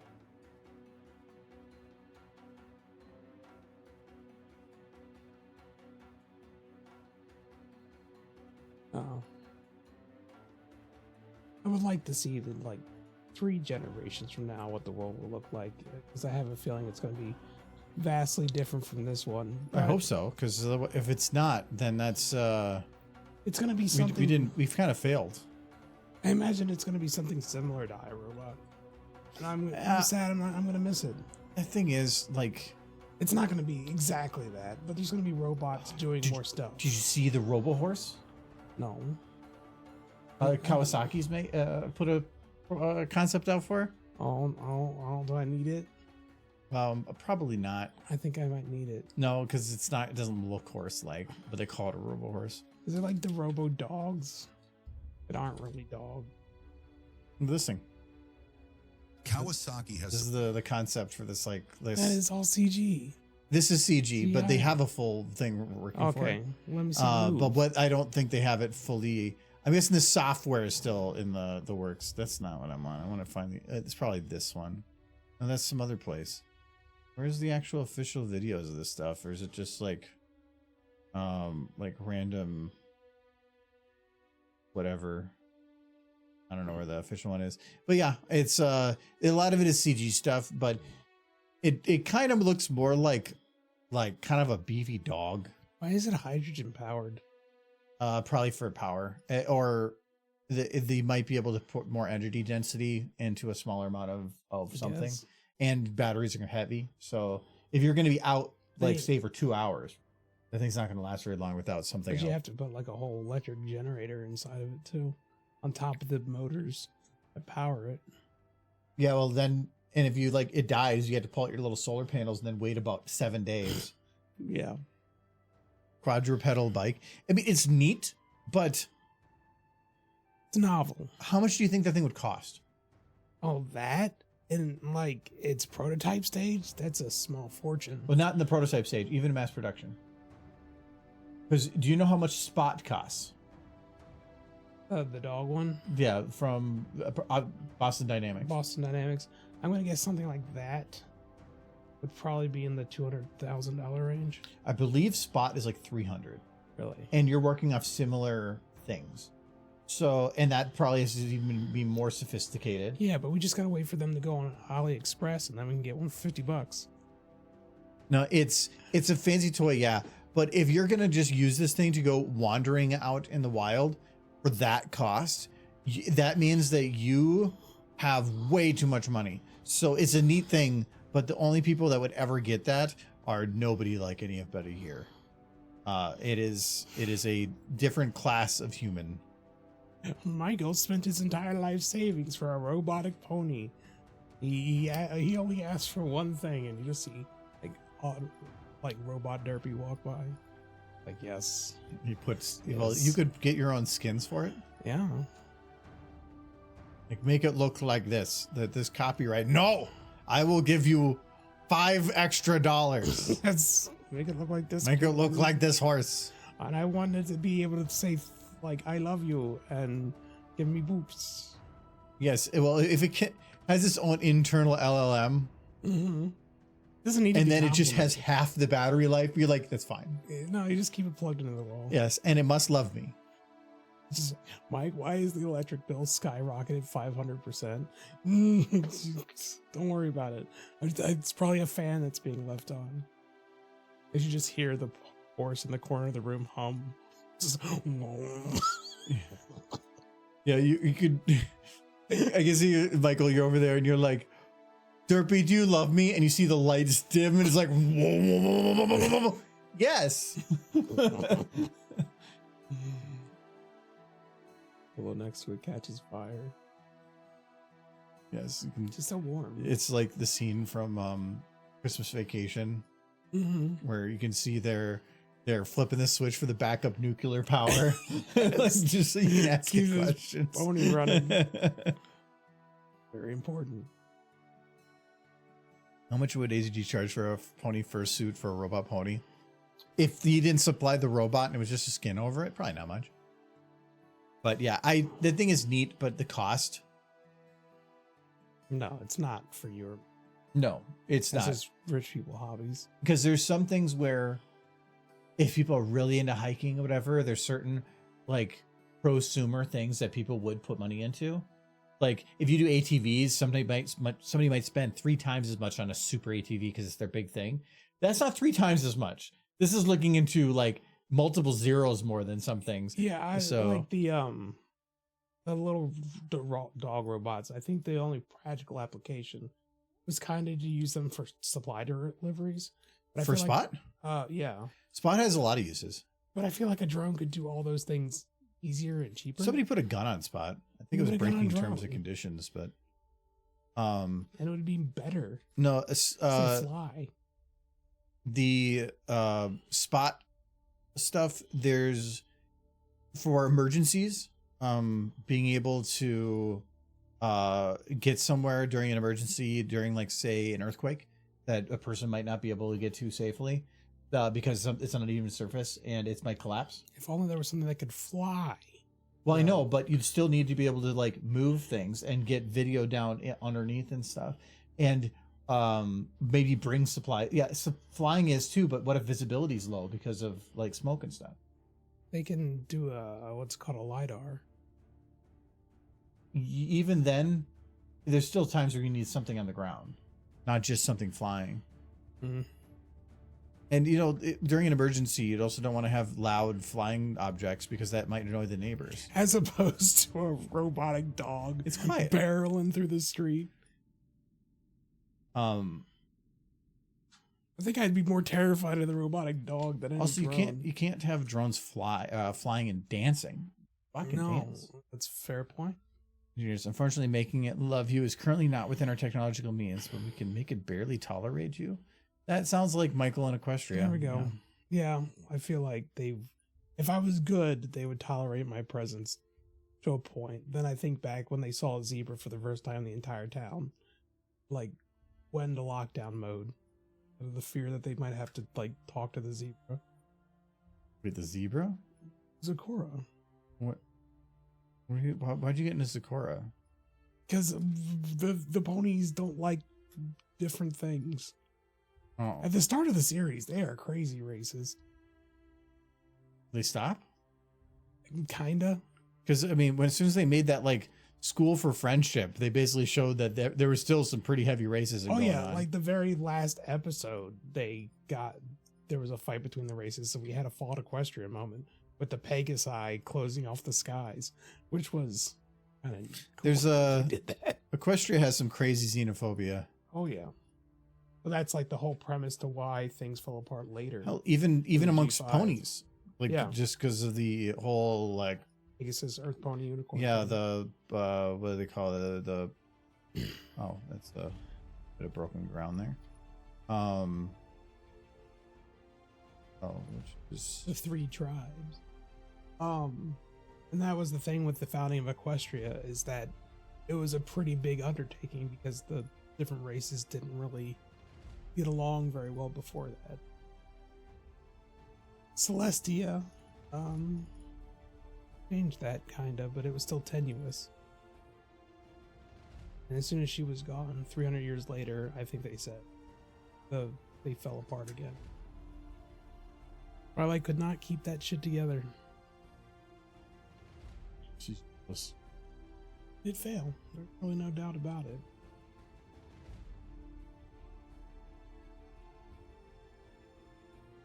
Confirmed exploding horses. No, this is a field for smooching. This is a smooching field. We've been over this. Not a battlefield. Smooching field. Well, they're exploding. Michael, Well- these horses have exploded. What? Yes. But she looks fine. Oh, they have to explode now. Oh, Why not? it's a bummer. Because it's a bummer. It's a bummer, yeah. Well, I was gonna say they're exploding because there's too much smooches, What? but no, we'll turn it around now. Oh no! No, wait. no, we gotta back this idea up. Michael Yeah. doesn't want it. I'm conflicted by if they smooch, they'll explode because I want them to smooch, but I don't want them to explode. But which one do I want more? It's like the robot discussion, and then you just shut down. It's like this statement is false. Yes. I'll be back. It's a smooch captcha. Oh, that's not what I want. No smooching. No. Michael requires smooches. I think that Michael actually would die if he didn't get smooches. Like, between him and a friend Giz, the horse chat on a different server every day has like maybe like 30 images that are posted there. They're constantly posting horse stuff.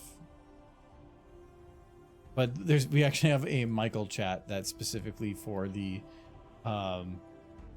more lewd variant of stuff. Maybe not lewd, but the ones that could be construed as lewd.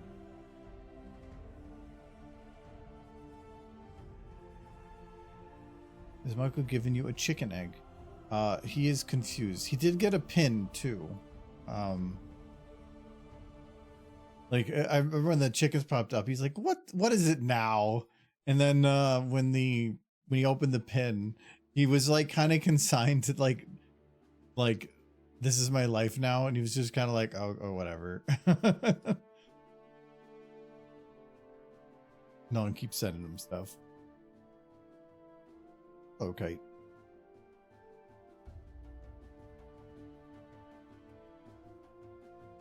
I think the chicken eggs are actually still on our counter. Told him to move it. But he says, it's not my problem, it's everybody's problem.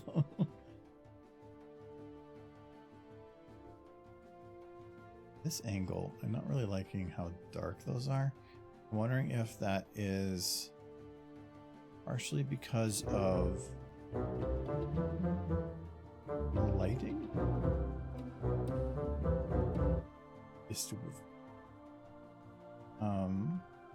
That's a little better. I think I just had to put it down far enough. You keep one out here. Happy. All right, Kite. What's a horse? I need a horse. Trying to link on and get this scene built up. I need to get some of these patches of grass placed around. I need to place some more rocks. The problem is this, essentially I need to do this grass all the way going until whatever land. And rocks and maybe boxes and more barbed wire. Lots of stuff. What are do they still do the big anti-tank things where they do like the big metal X's on the ground, or is that only on the water? Would they would put that in the battlefield sometimes, right? Kind of prevent like tanks from going over it. Let's go with Rainbow Dash.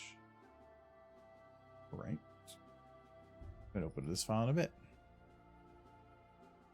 What's Rainbow Dash doing? What the horse doing?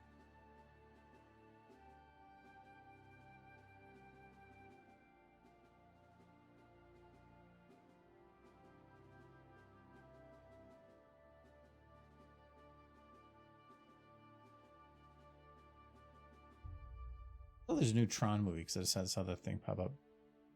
It's like Tron is in the real world to some degree. Kind of confuses me because I never really saw the original. Not even the original, the remake. It was underrated though. Yes, tank buster traps can be put anywhere the engineers can put them. Okay. Torture Derpy lately, so torture Rainbow Dash. It's harder to torture Rainbow Dash. It's like Derpy, I feel like you can do any torture, but Rainbows needs to be more specific. What's Rainbow torture? Tron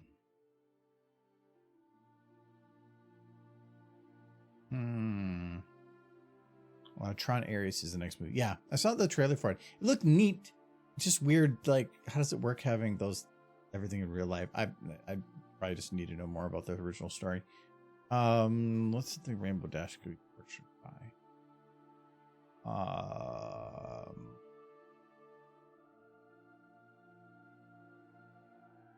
think it's Sexy Applejack, but that might not be torture. I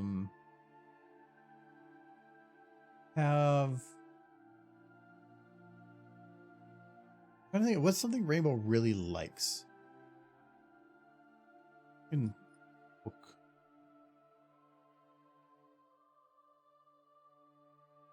I updated that cover. Maybe not. No, oh no. I think there's a different one. Maybe not. Oh, there it is. Yes, this one's much more detailed. I think we're using the other one because it opened.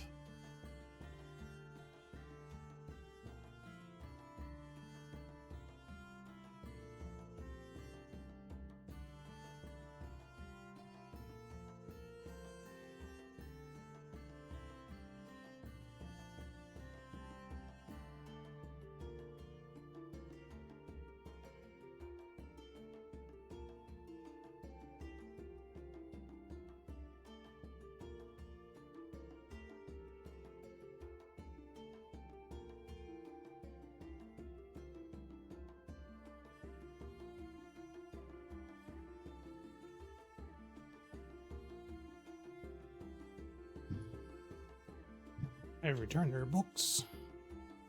I'm assuming someone asked for a stupid face. Kite. Ah. What are the books for? We said he's not enough derpy torture, so it's rainbow torture. Why would you hurt any of the ponies? Kite.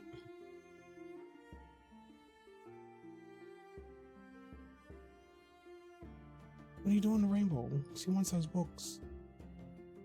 They're all first editions. Well, if these were all first editions, you'd be rich.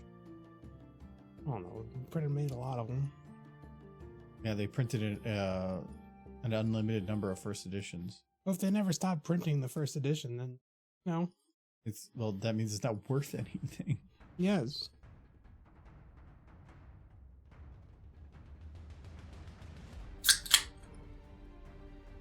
Here. Maximum volume. I don't control the volume of the can. There's no there is no dial upon the can.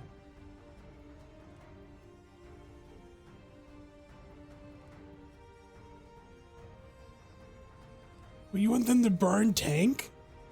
No. Why, Chad? No, that's actually...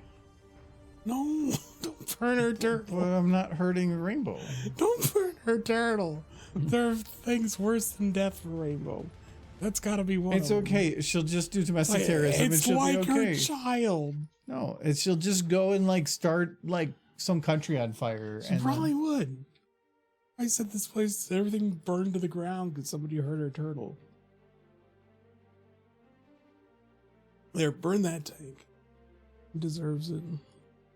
No, be nice to her turtle.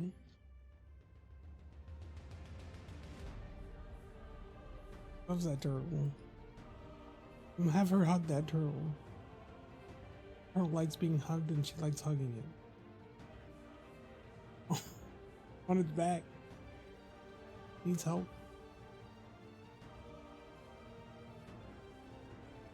Food.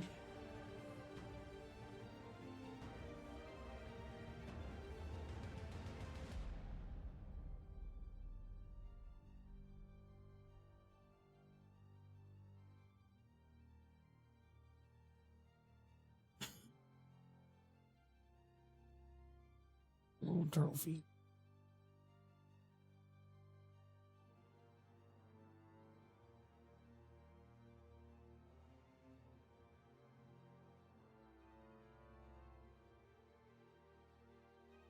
You really gonna set that on fire? Like her favorite book, and then her her lizard child. I did love the episode where she commits domestic terrorism when she goes to Spike to ask him if he hibernates. It's like, I'm a dragon. He's a turtle. We're not even the same species. And her reply is, the two of you look exactly alike. You're practically cousins. It's like, just Rainbow is so pop in that episode. She's being 100% Rainbow, and that she's just being honorary.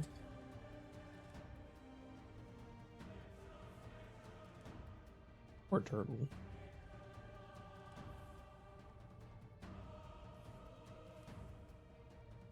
Nice.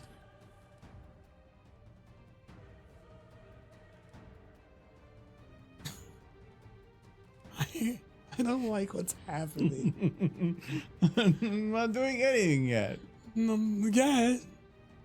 Already torching the turtle. Tortoise? Paddle?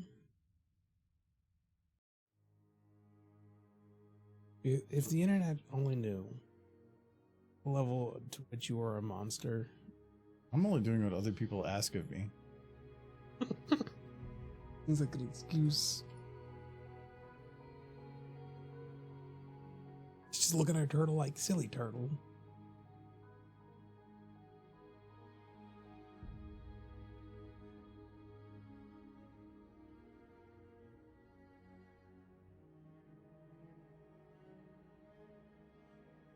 I have to admit, I've had some pets that I've loved deeply in my life, but not as much as she loves that turtle.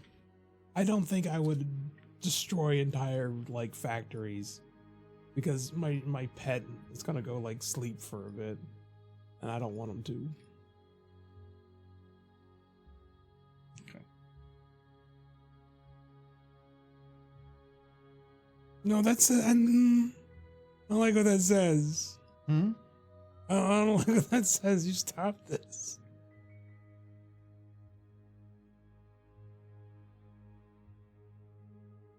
Oh.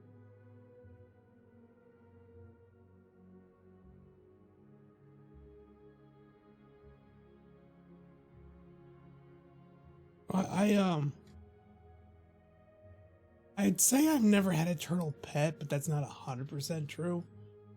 No. This is no.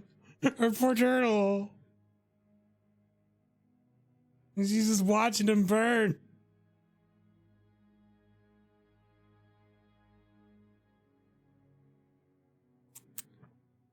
You like that fire keeps getting bigger?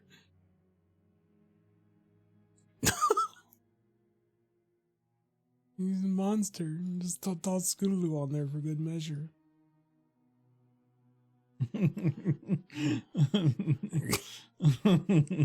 No. We never really had a turtle growing up, but we weren't. There were box turtles all over the place, and we did have this habit of like scooping them up when we saw them, and then putting them in boxes and taking them home and trying to get them to eat lettuce. But most of the time, they were just terrified because they were captured and didn't want to eat what you gave them. We would eventually have to let them go. I don't know if that counts as a pet. But it happened. We certainly had that turtle a few times. Multiple turtles. Well, she just got it. She gonna eat the turtle.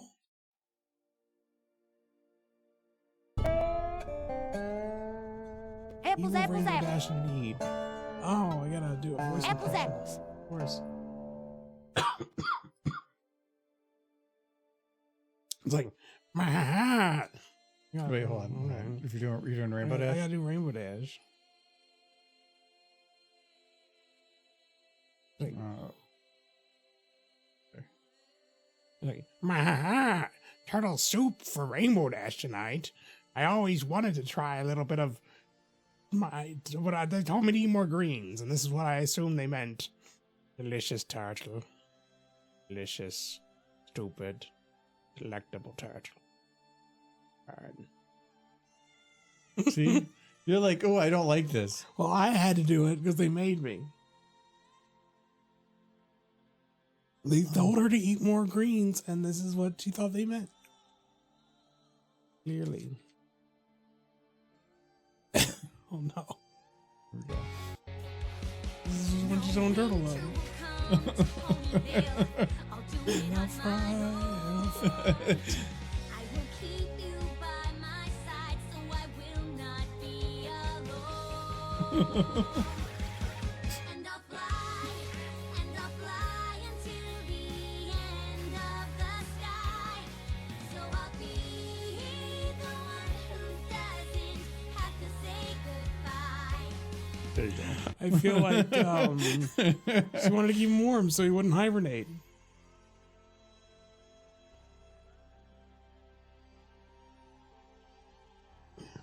It's true. That's okay. You're the one that put the words in Rambo's mouth. I did bring up Tank. At least he's not cold anymore. Yeah. Yeah. Like he doesn't have to hibernate. Yeah, if it was about hibernating, she'd keep him warm. Mm-hmm. But then she's going to eat soup later. That's why she has the fork. Yes. Because you eat soup with a fork. Yes. Yes. Not smart.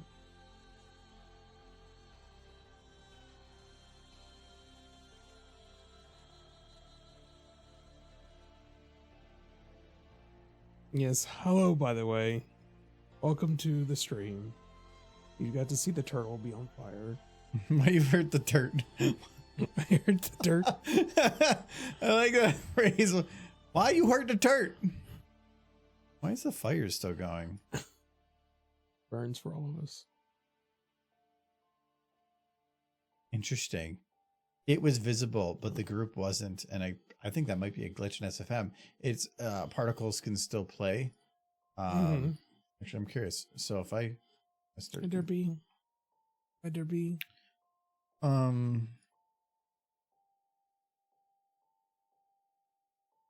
Yeah, the particle will still play if I exit the group. Okay, then it'll go. Interesting. Did you ever capture wildlife and then try to keep it as a pet as a child? No. Really?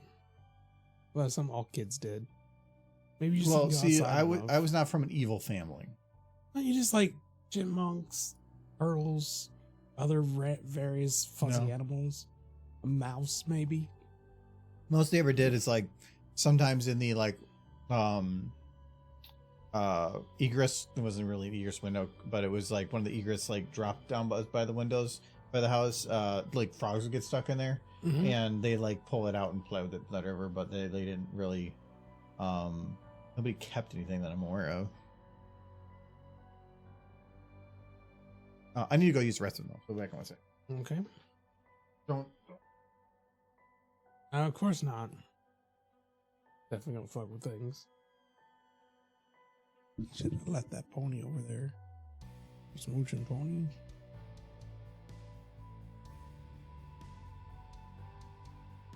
Get her over here.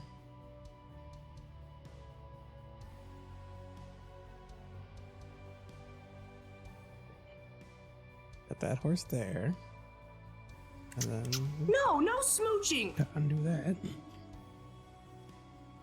Transform world. Okay. Spin her. Go smooch. Rotate my horse. And then we need this other horse. And then rotate this horse.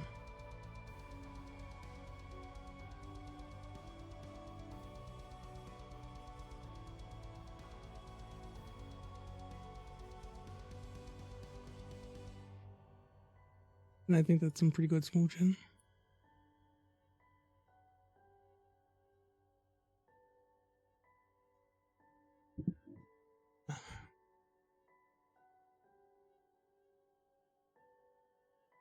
So yeah, I didn't touch anything. Didn't happen. Since he's trying to be sneaky.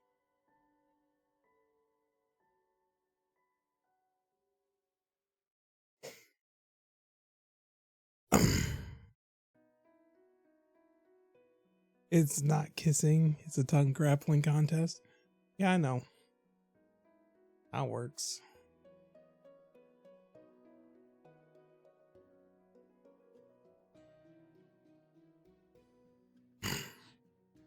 Eventually you'd get it. I don't know what you're talking about. I didn't touch anything. They were like that when you left. It's not kissing, it's tongue grappling combat. Yes, very important. Tongue wrestling.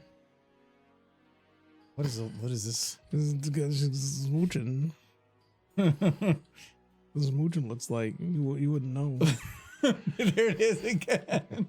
I got her over here. Why isn't that the first step is to put her over here? You're getting her in line.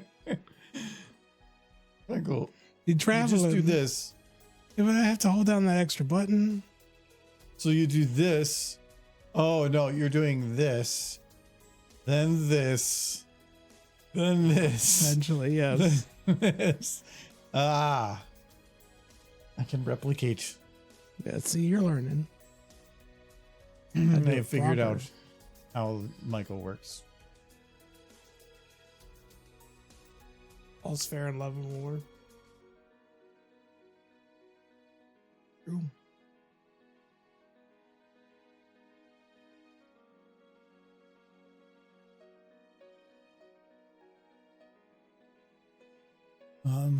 Okay, so I probably want to put some more of these trees, but I have to imply distance a little bit. So if I were to put this here, it doesn't really portray the distance that I'm looking for. But if I shrink it down a little bit, that is a little better.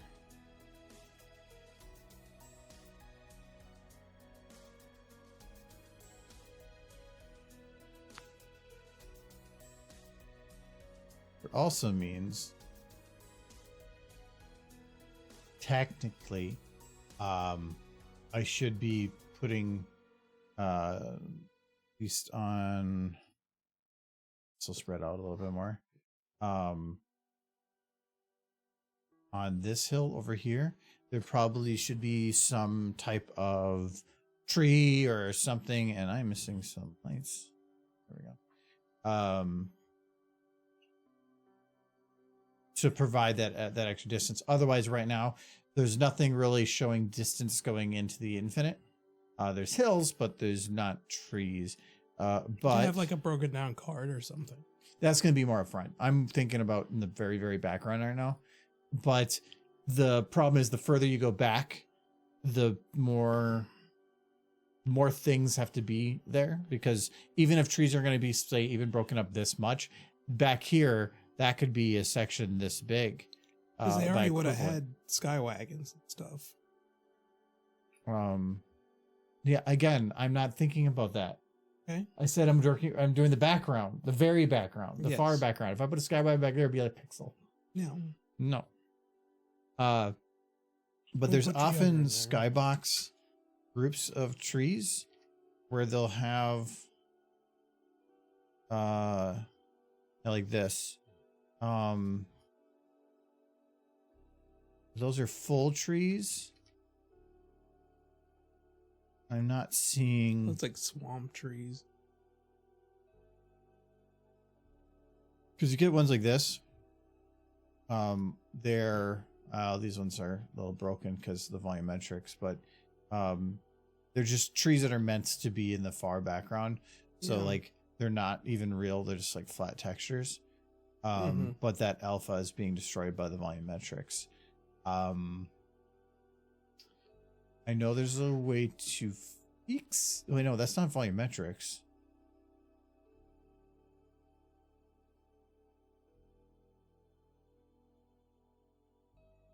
Something weird with the background. I think they were just the exact color as the background. No. I don't think it's the volumetrics. I think it's these specific mountains.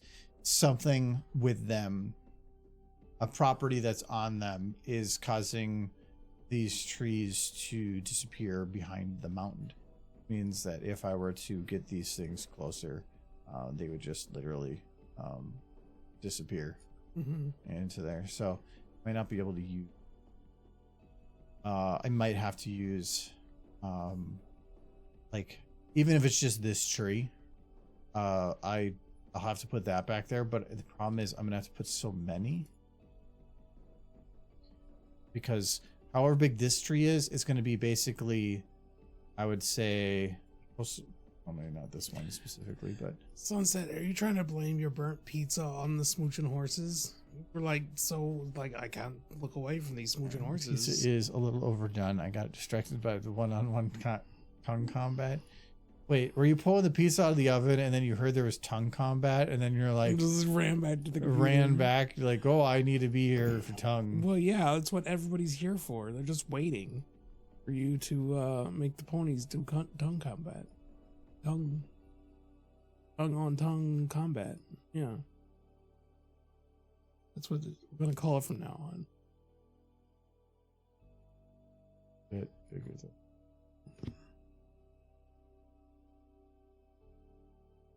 It's kind of hard to see, but probably get away with it.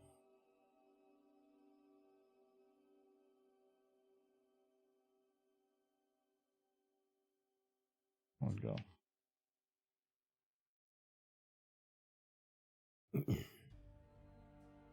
So what's everybody's headcanon for how G5 ends? Since that's the only ending we're ever going to get. It's like Australia. I just assume they all like get dysentery and die.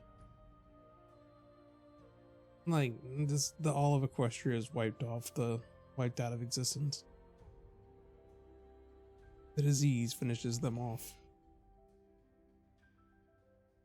This might be one of those situations where I can utilize a.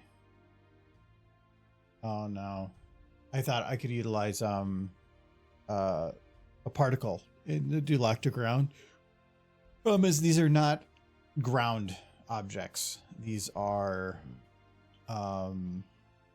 models, which means I can't lock to ground. I would probably have to figure something else out. I have not played Repo. Have either of you bought and played the Repo multiplayer game? Anyone in chat? No, I'm not big on like just buying the trend games. There's two different versions. They both break. That actually shows that it is the volumetric. Cutely explodes. No. Repo is one of the. It's kind of like it's one of those like meme games that kind of exploded in popularity, probably from somebody streaming it. Kind of like Five Nights. Not Five. I wasn't thinking Five Nights, but probably related kind of. But like there's the one before that was like the ghost hunting one. Oh, the Phasmagoria. Lethal Company. Yeah, those kind of ones. I was trying to think of Among Us. Among Us to me was kind of the first of the trend that really saw those kaboom. Yeah, streamers making things popular. It's definitely the volumetrics that's causing it to be a problem, because this would make it a lot easier if I could just do these. But what's causing the volumetrics to go over? I'm really enjoying Planet Crafter again because they had an expansion come out, and that game's just fun. It's a good chill game. You need to relax. I'm getting to the point in my life where I need games where I can actually relax. Things that don't take a lot of, like, Twitch shooters are becoming less and less appealing to me. Co-op one, sure. But things where I have to be faster on the trigger than the 13-year-old who hopped up on like his 5th can of Mountain Dew. I'm good. I don't need to compete with that. As he screams slurs at me through the internet. Alpha 1, because Alpha 1 just means fully visible. I know we fixed this issue on a different model, but I think this was something different. I think this will make it a little bit more spiky in its visibility, but we'll see how it looks. Oh, yeah, looks good. Yeah, that's perfectly fine for what I need it for. By switching to alpha test. Hyperspace Shipbreaker. I have heard of that game. Hard Space Shipbreaker. I have heard of that game. I think you played it a bit, didn't you? No. Yeah, I played it quite a bit. Beat it. No, for anybody who's not familiar with Planet Crafter, you are on a planet where you're left with like the bare minimum resources, and you have to terraform the entire planet as part of a prison sentence. Which is kind of an interesting concept because they basically just throw you at a planet and be like, we'll let you go if you terraform the planet, under the expectation that you might make a little bit of progress, but not much. But hey, you're a criminal, so what do they care if you die? Mm-hmm. So, but they give you the tools, the bare minimum of tools, but they give you the tools, basically similar to Satisfactory. Yeah, it's basically a Satisfactory type game. A little bit. It starts out as more of a, like a 7 Days to Die kind of game, but without any zombies. It's the building aspect. you're basically just with a pick trying to like get the little bit of resources you can just to get a basic structure up. By the end of it, you have an entire trade network and robots doing all the tasks. The one difficulty I'm going to have is some of these surfaces are rounded. That makes this a little harder because surfaces I can't follow as well around. I can't go around and down a curved surface in trees because it's one flat group.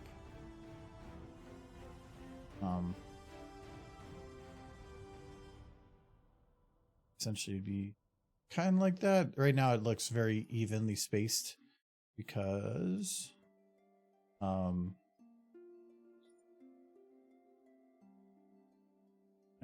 have to match, like, trying to double up on a spot like this. Kind of break that up. The idea of that game is you just need to disassemble a ship, and they kind of make it a little bit tricky at times to do it properly without blowing yourself up. Or I liked Hard Space Shipbreaker. The biggest issue I had with it was the lack of thing. Like, there was stuff to the game, but then it just kind of ended, and there was no replayability really, because most of the ships that you had to do braking on were done.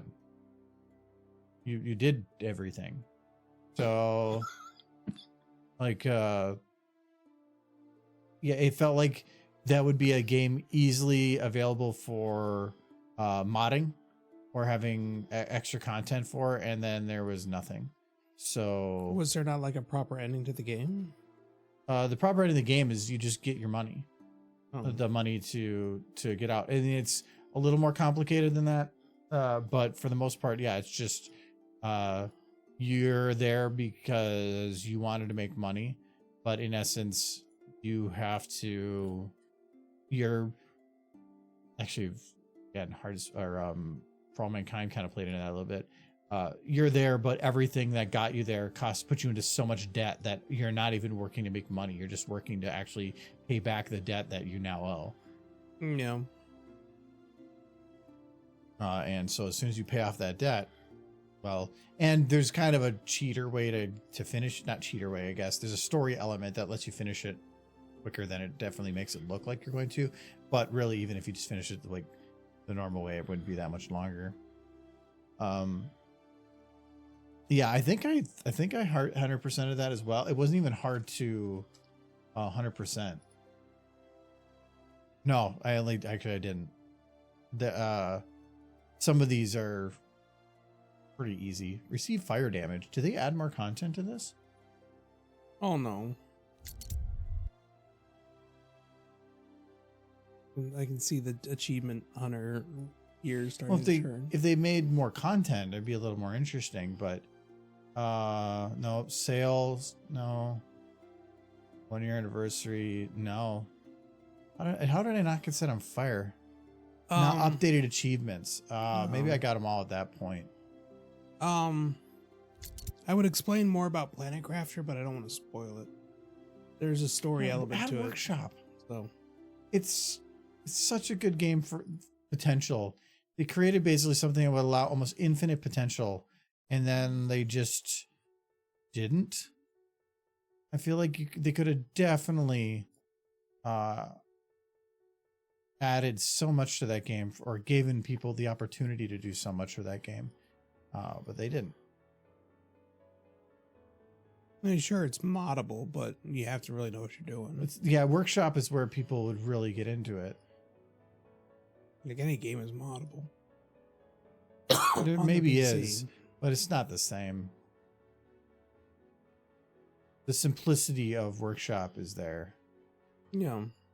Well, it wasn't simple for the people who made the stuff on Workshop, necessarily.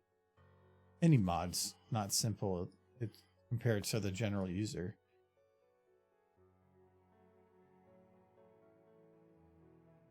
Really good mods, you have to be adept at the programs, the people who programmed it, but I've never been quite that good.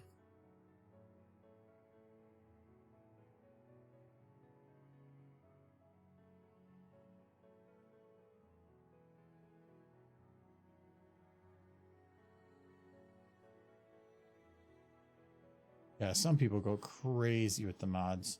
Like they'll spend forever just pulling AI audio clips. That was a nightmare. I still hate that I did that. And then just abandon the project when it got hard. What are you talking about? Oh, you're talking about Deep Rock. Yeah. I didn't abandon it. The program disappeared. Yeah, you were looking at other options. You found one that could have worked. Yeah. And then? I want to go back to it. I got distracted with life. Uh-huh. Life's been very distracting recently.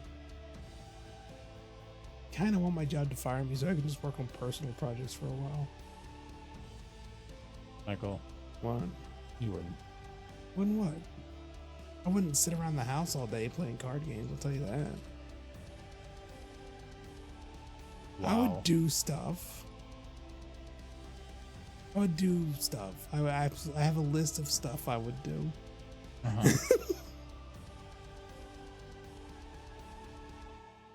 What does that look like with the You feel called out? No, I would work. There's some mods I want to work on. There's some house stuff I want to work on. There's a project that I got like some of the stuff for, and then kind of got sidetracked with other stuff. Kind of fell into a wayside. I have like a year's worth. If I have like a year to just chill, but it would be detrimental to my finances. Just ask for what do they call that? Sabbatical. A sabbatical, yeah. Yeah, I'm totally gonna get that. I don't even know if those are a thing anymore. It depends on the company. I know actually through my work, people can take sabbaticals. Yeah. Because there's such a competition for the talent in that market that if you just need to go away for a month, they'll usually be like, okay, as long as you come back. Yeah. So it's kind of nice for that, but at the same time, that's a little weird.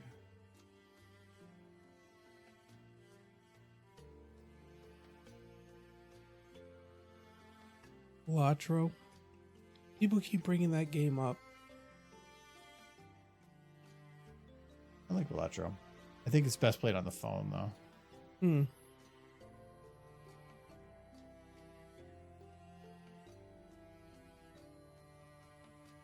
But this, when you're looking at it like this, it looks pretty good. But the moment you zoom out to here, it just looks. It's like a Christmas tree farm. It looks very evenly placed, and that's not what I want. It's just like this looks a lot better, but the moment it goes to this, and it could be that I just need to darken the light over there. Like if I take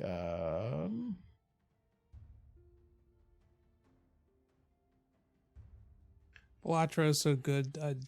I have this thing with games that don't have endings. I try not to play games without endings too much because they can just eat away your life. I'll play multiplayer games with friends sometimes, but I think the last game I played that didn't have an ending was 7 Days. And there's just a certain point where you have to realize you've done everything and you just need to put it down. well, like Balatro has the challenges on certain challenges on every deck. And I think even the creator only just recently beat every challenge on every deck. Yeah. Because there's just a lot of them. But that's not really needed. Balatro is so good. Do not recommend it really.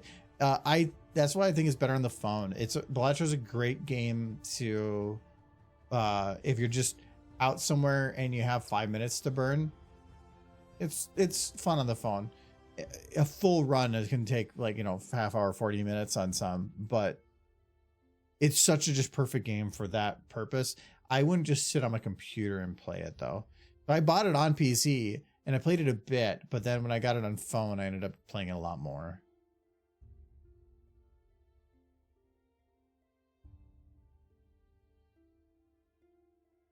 Okay, so Mapfill 1, I think is going to be the one actually. Consider through Steam Deck. It does have one of those. Consider though Steam Deck. But I'm not gonna have the Steam Deck if I'm at a doctor's appointment. That's the situation I'm talking about. Like, I'm not always gonna have a mobile gaming device on me. I remember as a kid, I didn't go anywhere without my Game Boy. I was addicted to Pokemon. Some things just don't change. Just I haven't played a Pokemon game since Yellow. It's been a bit.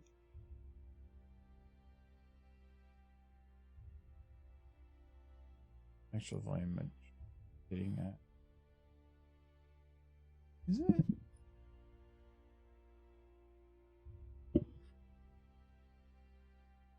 Okay, so it is the volumetric that's giving that tree look. Yeah. I liked Yellow, but I kind of wish, like it basically just it was red and blue. It just gave you the option of starting with Pikachu, which didn't give you the option so much as like, you're going to start with Pikachu. Which was kind of an option in the original game. Like red and blue. Pikachu was a rare spawn, but he would spawn in the grass fields immediately outside Pallet Town. So you could find him, capture him, and just have him be your starter Pokemon throughout the whole game. Mm-hmm. But I understand why they didn't make Pikachu an actual starter. For one, they probably didn't or think he was going to be as popular as he was. And two, they didn't want to have it where there was some default choice based on the TV show as to which one you should pick. Yeah. But by having Pikachu, it was still left it open. Yeah. Otherwise, if he had Bulbasaur, well, no, Bulbasaur's the main.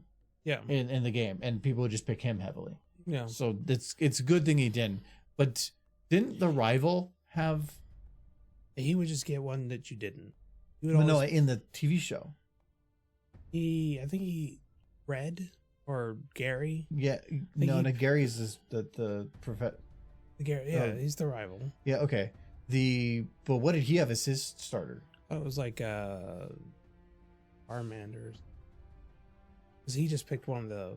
Because I remember him using like a Fearow or something for a while, or one of the Sparrow ones. But that was the thing. Pikachu kind of was always a fourth option as a starter. You just had to wander just outside the town to capture. But not as a starter. It was one of your first options for catching.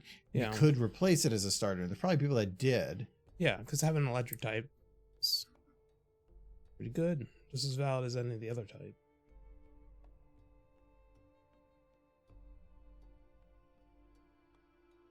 He did get an Eevee. Okay, so he had an Eevee like Gary did when Ash. Because the whole thing with Ash is Professor Oak was out of Pokemon, but that Pikachu just wandered up on them, and he managed to catch it. Yeah, he beat up those Pokemon, and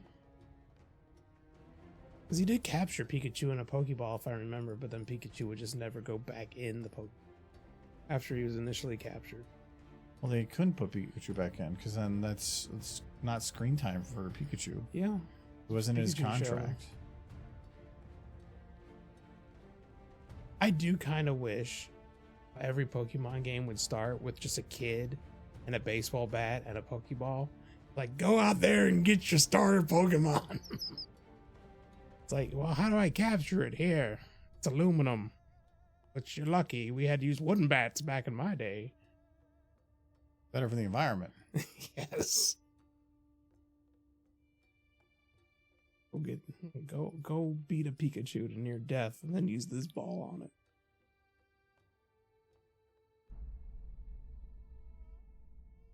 It is a It will shock the shit out of you. That's just part of the experience.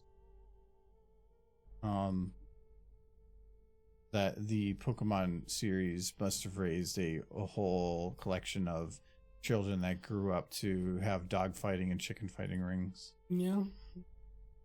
Makes sense. Oh man, I so wish Ash had just, like, his first interaction with hitting him with a bat.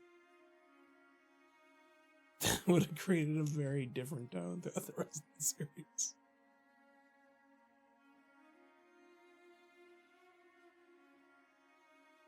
Because Pikachu wanted nothing to do with Ash. In the early episodes, he was essentially his prisoner.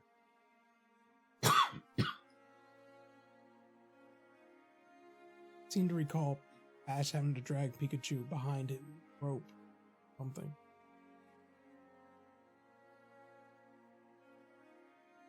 Couldn't stand his ball. He didn't want to go with that. Ash Well, just like forced So, him. how did he catch Pikachu? Pikachu wouldn't stay in the ball. At Oh, that point, couldn't Pikachu just leave? I think he was tied to the ball still. How does that work? I have no idea. But I don't think they can. I think he can just call him, but he would just immediately break back out of the ball. So why didn't you just escape? Well, he tied a rope to him and drug his ass. Which is Pokemon slavery, but You know. Oh, it was Professor Oak caught Pikachu, but then he handed it to Ash, right? Either way, he was tied to the ball.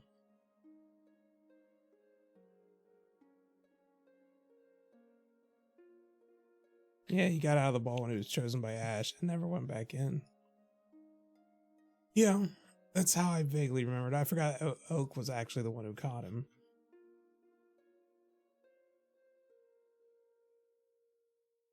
He did not like Ash. Like, this freaking kid, I was just minding my own business, eating some berries in a field. This old ass man in a lab coat wanders up, chucks a ball at me, changed my life. you offered him so many oats. Just imagining Pikachu just immediately taking a hit from a cigarette. Like, life's been fucked up ever since. Never gonna spare a moment.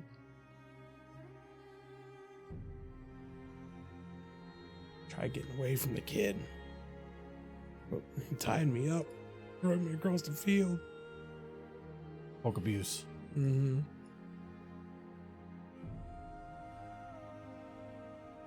I love in the movie how they basically had like the at one point the underground like Pokemon rings Mm-hmm. fighting, and it's like just promoting illegal like dog fighting, but with Pokemon. Yeah, I think it's Sunset. I think I remember Rusty's Adventure. It's like, or like a spoof on Pokemon. It's like, son, you're 10 years old. That means you're legally a man. Now get out. Get out, child. You're 10. You can do for yourself now.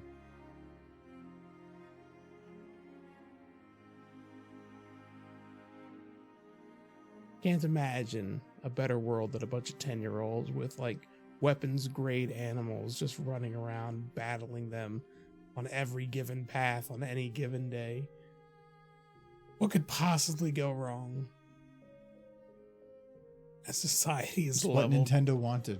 Yes. Nothing about the Pokemon world makes sense. No, but if it made sense, would it be fun? Actually, yes. If they explained everything, like, where did that hamburger come from? It's like, oh, these are the Tatarists or whatever, the bull Pokemon that just didn't make the cut. And now they're burgers. There was somebody that did it was from Zootopia, something about, he says something about pulling up like somebody's fur or whatever, and it's like as a gift. Like, that's like somebody going to the mafia with the skin of another human being and dropping it on the table and saying, "Is this favor?" How you do it?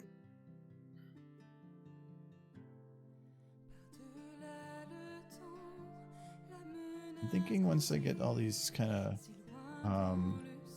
just figured out, which I think this is gonna be easiest, of just take this in groups, just reshift it to the surface so that it sits right, add in a few holes, go to the next spot. I think if I just double all these, shift them a little bit to one side, or maybe do a rotation, probably work pretty good for increasing forest count. Because I'm gonna say, like, back here, this is outside of the battle zone. Yeah, it's not gonna have trees knocked down or anything here.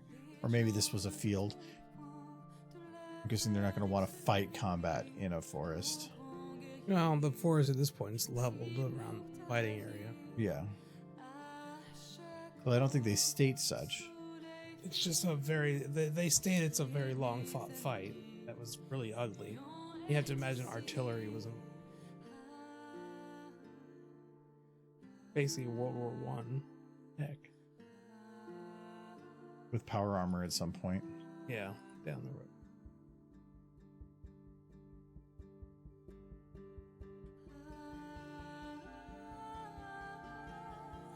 It is kind of crazy that guns were just invented in Equestria, and by the end of it, they have like armor-piercing, like machine guns. They have nukes. Yeah. Magic nukes, yes, but nukes.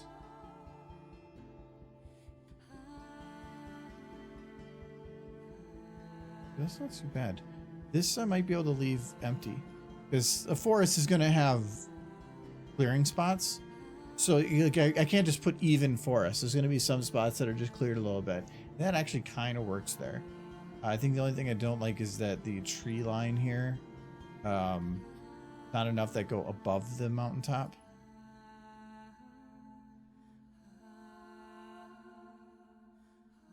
In news today, another child has been found mauled to death by a Pokemon. Authorities have ruled it was an accident and that no Pokemon were harmed during the altercation. That's good. Make sure no Pokemon are harmed. Need them for the burgers. I want to be the first man to eat every Pokemon. The legendary ones, that there's only one. I'm gonna get them. They're a doomed species anyway. That's why good thing that there's no mammoth Pokemon. There is. There absolutely is a mammoth Pokemon. I think he was in later versions. It'd be hilarious if you, like, you get to Pokemon World, you're like, well, it's not Horse World, but at least I can eat my mammoth. Yeah. I'm definitely gonna eat that one. I do have questions in like in the Pokemon universe. What do they eat? Other Pokemon. Absolutely, they eat Pokemon. Like, they'll battle them, but they'll also just eat the heck out of them. Yeah, because this one I can think like they're more than likely just nomming away at Pokemon, but yeah, which is a little disturbing considering that at least one or two of them have mastered speech. But, oh yeah, but as long as it's not the cute ones. No, I want to eat especially the cute. Roast Psyduck. Yes. I'd be a little more concerned with the Psyduck because of the whole like mind power thing. How fat and chubby he is though. That's a delicious bird. And but if you throw him into the oven, You know, he's gonna like fight back. put a lock on the oven. Got mind powers. So I want to know how that actually works. Like, how do you like even make a murder house for meat in that type of world when every creature has like freaking magic powers? you lure him into a false sense of security. You pop him in the back of the head when no else is looking. Let's have a room for it. You tell him it's like a day spa, but it's. They're stupid. You won't know.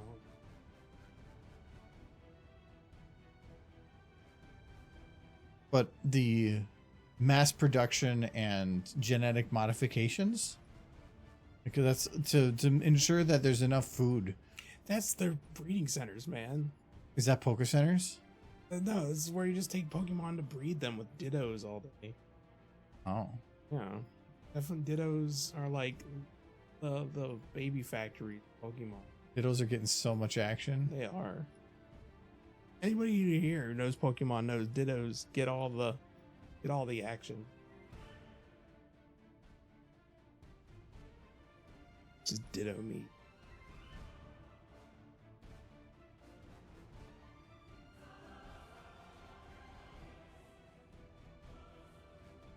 was a dog barking. Adam's back.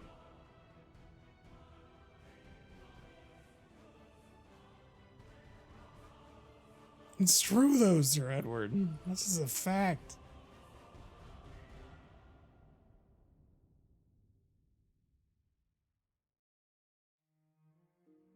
I think the thing is, Dittos have like an increased chance to make shiny Pokemon, and they'll breed with any other Pokemon just because they can transform. Gender, so kind too? of makes sense. Yeah. Because Dittos are shapeshifters. They can take up on the form of any Pokemon and any gender. Oh. So I think they're just basically like, if you have a Pokemon you want, you just breed it with a Ditto, and that way you have a chance of shiny. Lewd. Oh, Getting yeah. into some fetishy territory. This is where food comes from in the Pokemon world too, so that's where the non-shinies go.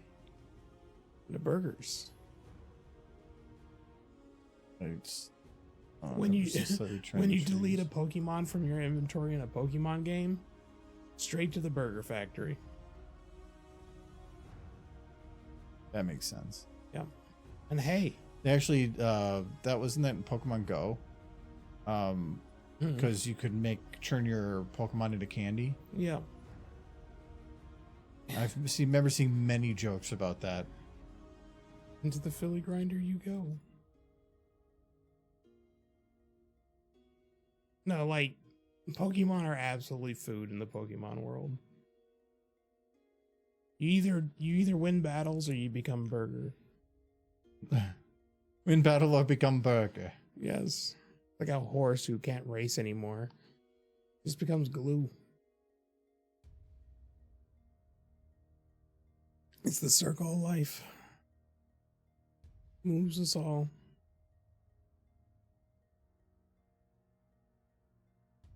The Circle of Life song has a sole purpose of just trying to cover up that there is definitely some death going on here, and we're just going to say like, yeah, but see, they need to die. Yeah, especially Except for those Mufasa, antelope. then that's sad. Yes. All the antelope that are eaten, nope, they don't count. Nope. They have a purpose to be eaten. Yep. It's like guinea pigs. Yeah. Walking potatoes. Yeah, I've never eaten a guinea pig, which I feel like is a crime in and of itself. Well, they do yearn for death. Yeah, they absolutely do. I've had rabbit, and at least they try to run away. I don't know many places you can go to that'll have guinea pig on the menu. But why not? They look delicious. Fresh from the Humane Society.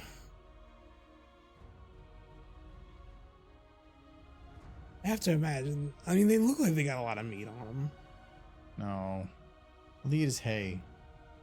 Yeah, that's the same with like cows. We No, don't- they just feed the cows corn. Well, that's the mess. Yeah. I guess they could at least pop it give it a little bit of butter and salt. Your cows like shit. As a child, I couldn't. I think I did manage to fill up my inventory of Pokemon, and I started getting like emotional when I was deleting them. Remember you deleting them? Well, because my inventory was full. Your inventory, your box? Yeah, You could fill your box? you I thought could. It took Sure. a while, but there was a limit. Well, you could have just stopped catching more. No, I wanted to catch them all because I didn't want to hurt them. You were okay with shoving them in the box, though. Yeah, I'm just loading up Professor Oak. Like every wild Pokemon fight, I tried to capture the Pokemon. Every? Yeah. That's a different type of catch them all, Michael. Yes. I didn't want to hurt them. And then I just send them to Professor Oak. Professor Oak's like, holy shit. You still got some for red and blue, I'm pretty sure. They're still considered a one fight. Whereas I do remember basically just swapping out Pokemon with whichever one I just captured. Interesting approach. Yeah, I think you were playing the game wrong. probably. I was a child.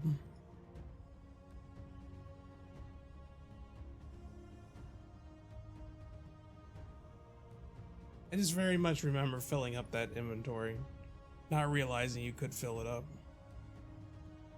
How many? I'm curious how many that number was.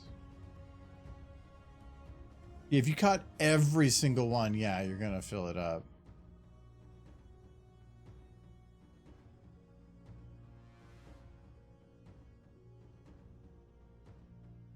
When it actually gets fully across there, it's not as bad, and especially since I haven't actually put any up front, I think that'll actually be fine. In red and blue, you could hold only up to 240 Pokemon. So you could catch them all plus, like you Plus could, 9. you could almost prepare Noah's Ark. Yeah, almost. Definitely some behind. Well, unless you had Dittos. Then you can just breed them all with the Dittos. Like you're loading up the Ark, and you're like, it seems like a lot. There's not enough animals, Noah. There's only 152. No, the Dittos are going to be working overtime. Like I got 2 Dittos. Yes. Double the speed. Ooh. As long as you had males of all the other, or females of all the other species. Yeah, and then one lucky You would Ditto. essentially have snoo situation. Yes, that poor Ditto. He's okay. He doesn't have any bones to break. What is it? My body is weak, but my mind is willing. My body is, my spirit is willing, but the body is spongy and bruised. Yes, that's what it is. That's essentially Ditto. Poor Ditto. He wants off that ship. They need all the Gatorade in existence. Thankfully, that was the flood. It was Gatorade. Yes. Okay. So if I turn the lights back to this, be pretty close still. Yeah. All right. I thought I had one other tree that was back there. Oh, I must have pushed that one to the back by accident. Clusters.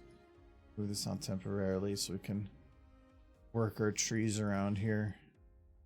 So this tree again.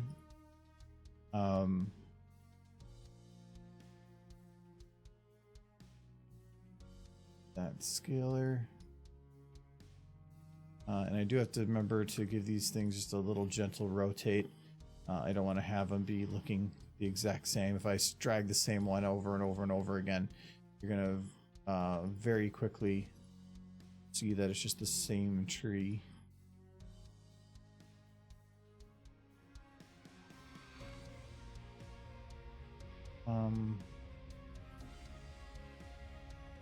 Fine.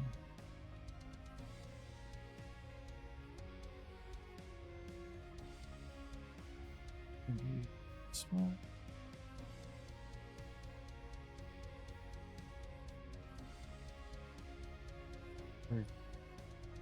Problem with doing things random is you will always end up making things look too evenly spaced. Nature is not random is never about like every other.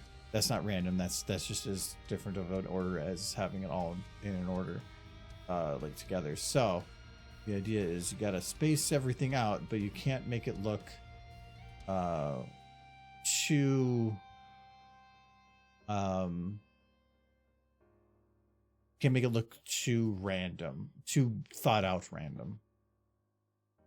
So there are going to be little patches where trees will be by each other a bit more.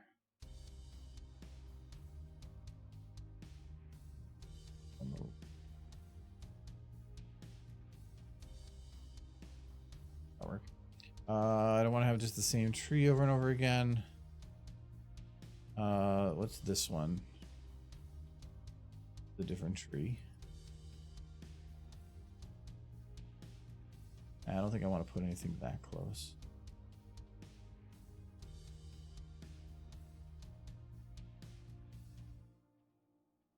I was really hoping to find a picture of Ditto smoking a cigarette on a bedside, but I couldn't find it.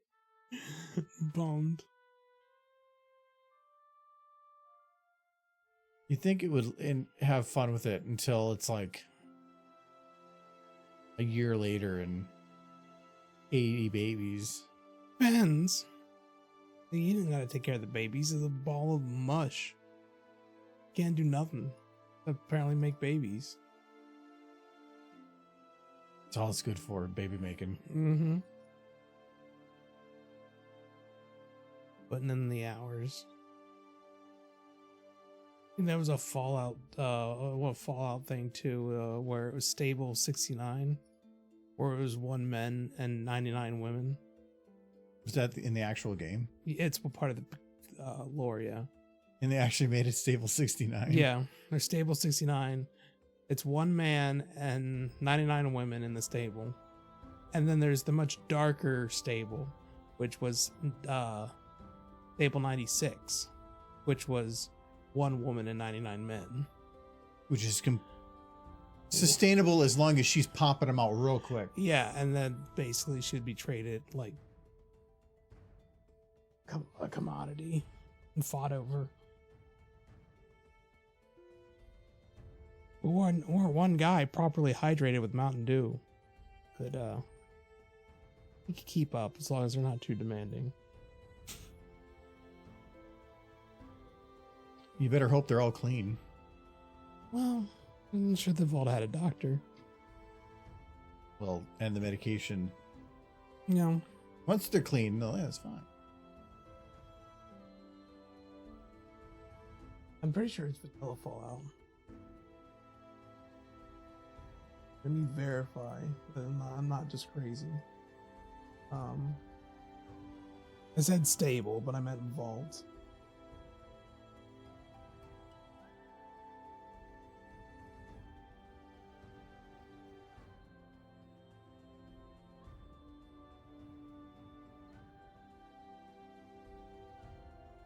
Yeah, constructed by Vault-Tec Corporation. Vault 69 incorporated a social experiment.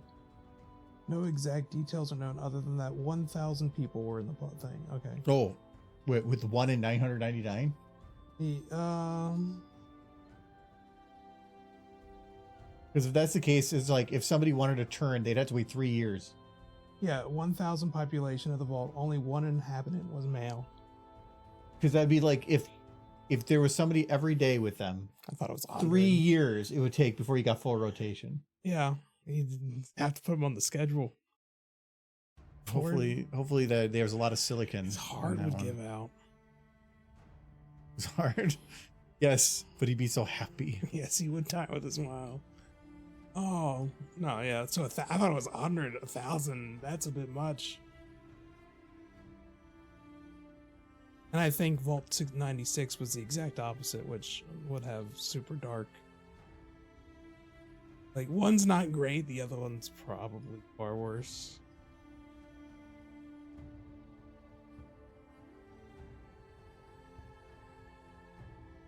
I do like when you do some of these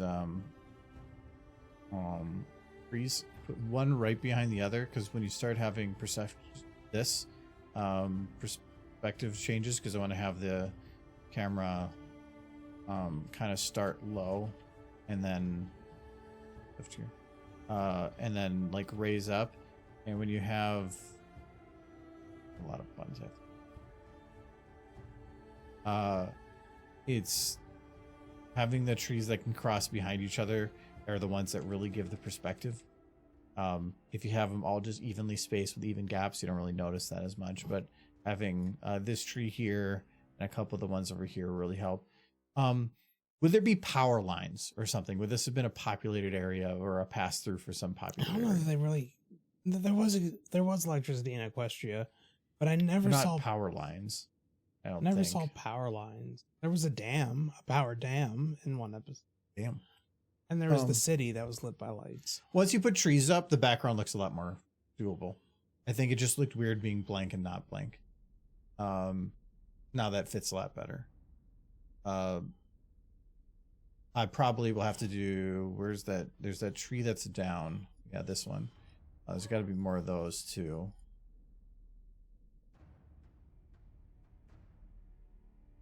I have to think, though, even if that one guy was gay, If he's in That would be rough. if he's in the mindset that all of humanity is dead outside the walls of that vault. I mean, even if he's not like 100% into it, it's whether or not he's given a choice. I don't think he would be after a while. Because they want to maintain a population.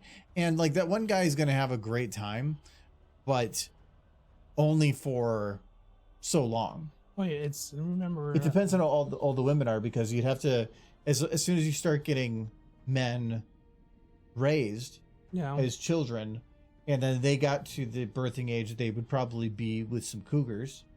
But because if you say you picked half of that population, not even half, let's say you picked 100 or maybe even 200 to impregnate, then you still have another 800, nearly 800 to keep the blood at least somewhat mixed. Because you're going to have one father on all of them. But for all those kids, yeah. yeah, but at least you can. can completely mix the other half. But yeah, you're going to have some difficulty on that. Yeah. Unless they've like are really smart and they do some like genetics stuff. It would get difficult, or you just have a bunch of inbred kids. But you're going to have eventually. that no matter what. I think in any vault situation, you're going to have that that pop up. That was the issue in Vault 101 and Fallout 3, is that they had become, like, I think Alma actually says some of these family trees blend back into one another a little bit more comfortable than I think anybody would. If people were aware, they wouldn't be so comfortable how bad it's gotten. Yeah, which is correct. But that's going to happen. Yeah. You just want it to be a few generations off. As branches weave back into one another. I remember an episode of Star Trek where they had to tell this small colony that the men needed to take on multiple wives, and there was this definite air of ooh, like it's just the sci-fi male fantasy. It's like, yes, the men will each need to take on at least 3 wives, and the wives will need to take on at least 3 husbands. Like, thanks, Star Trek.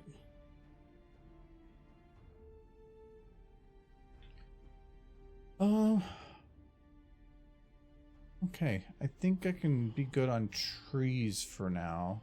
It's still a little evenly spaced, but at least I have a couple little patches mixed around. I want to do The family trees for Reese. Hmm? The family trees for Reese. Oh no. It went full circle. So I know I'm going to be more barbed wire and stuff, but right now I would think that they would probably have vehicles of some sort, and I can't remember what model it was that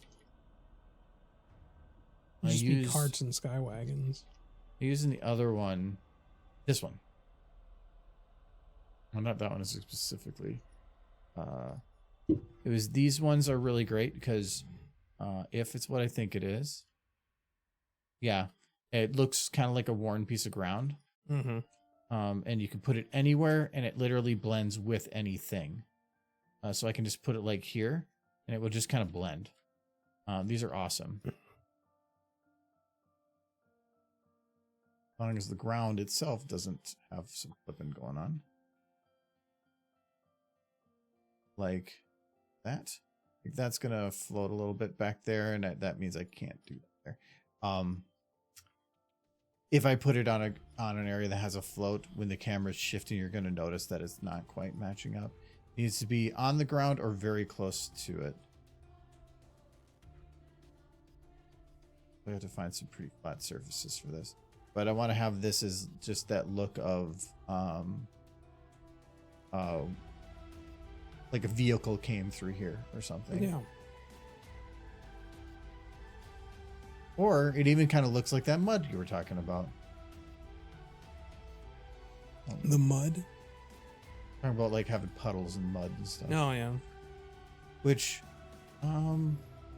water's going to be tough because there's not really much for reflections and stuff and things. So,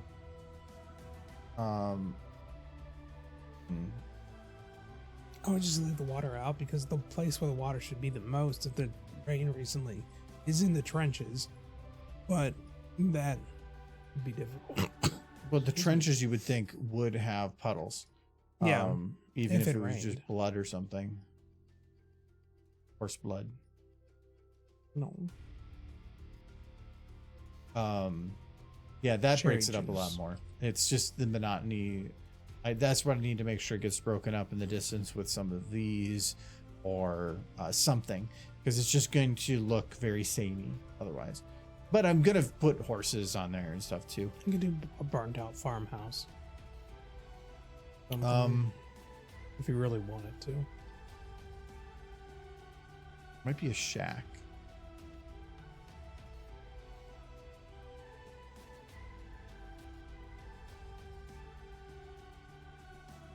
Because I could probably build one, but I'm wondering if there is one. I would think so. Probably something from Fallout. You have a lot of Fallout stuff. I think that's a decent base to go from.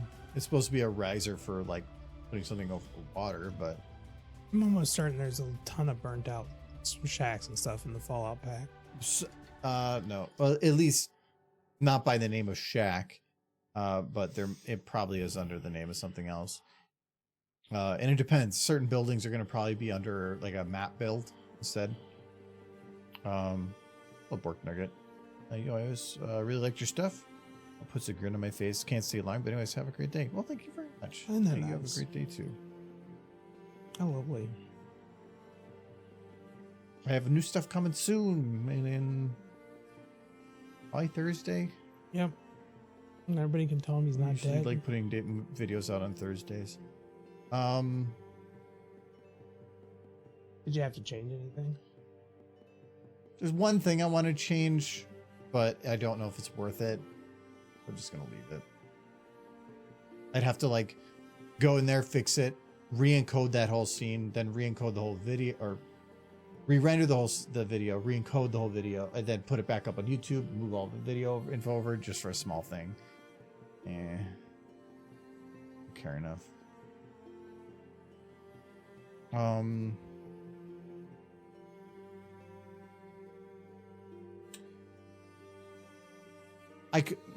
I want to check about the puddle thing.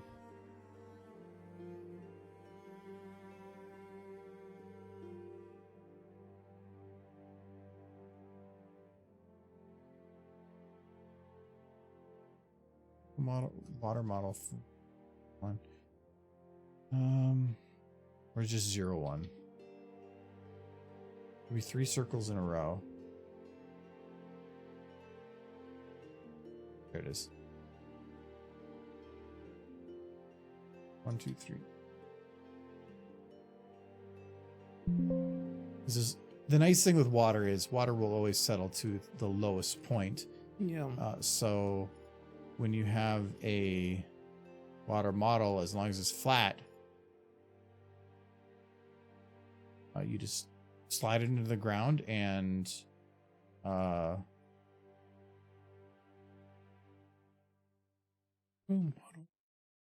and it will always fill just the lower gaps, especially since this is an uneven surface. The thing I don't like about this is it's the same color as the dirt. You could It'd be shade very it muddy. brown. Be very, very muddy. Like that's Very that's visibly technically water. but that's technically what I'm looking for from probably a darkness perspective, but not from a color perspective. Can I just I mean, if it gets too muddy, you won't be able to tell it's water. You'll just think it's another part of the dirt. No, it'll be somewhat transparent. So it'll, and I'll put little other ones because it shouldn't be one big puddle. There probably should be lots of little ones. Let me see here. Let's add. I don't think I can quite just do a color override on this, and I don't even think. Yeah, that's what I thought. Oh no, it did. Okay. I thought it didn't modify it because I can't get it to stop being blue. I can get it. It looks good. So that's like that's naughty. How's that naughty? There you go. A little too dark. Brown. Oh, I think if I want to keep it, I don't think I can get it red because it being a defaulted blue, Why it's would you never want it red? red. To get orangey or brown, Okay. I'd have to get red in there. That's about the best I'm going to do from That's pretty that, good. but I can make it not as dark. So I can do, let's do 8, 0.4. That mixes back in a little bit of that green. So 7. Okay. I think I might need to override numbers a little bit if I want to. So let's do 1.3, 0. Put that blue back in. 6. It's more of the green back in. 0.7. Purple.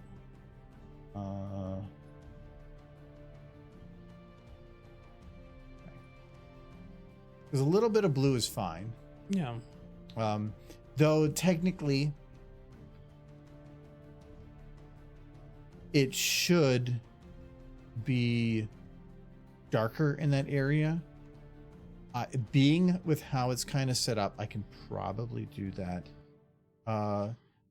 It would be messy, but you set up a negative light above it with a very, very slight transition on the edge, just ever so slightly, because water that's like this, if it's actually making that ground wet, is probably going to be wet up a little bit around the edges because it's going to be absorbing it maximally from the water source out. And then once it's saturated, it just won't go any further than that. But if I were to put this further somewhere, say there's another one over here. If I were to just lift this,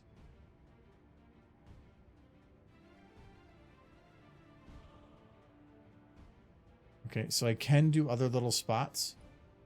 That one wouldn't lift it too high. I'd try to keep it even, all the puddles even. No, I don't want to put it in all areas. I don't want to have like puddles everywhere, especially since some of the lower areas are going to fill a lot more. But like something like this, Yeah. or maybe not over there, but like here, just a little bit. I wish there was a couple other little tiny spots where I could like,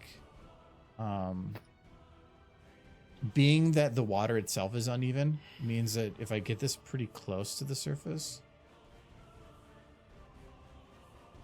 here, you can kind of spin it and see if anything pops up and just fills in a new area.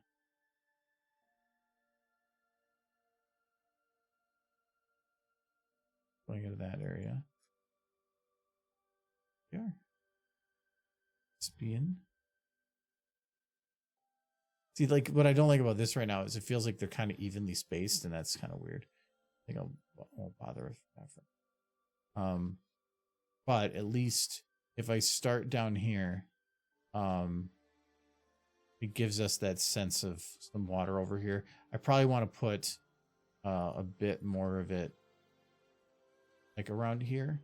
Maybe not quite there because that seems heavy deep. But if I'm going to start or have a shot over here, oh, there's a couple spots right here.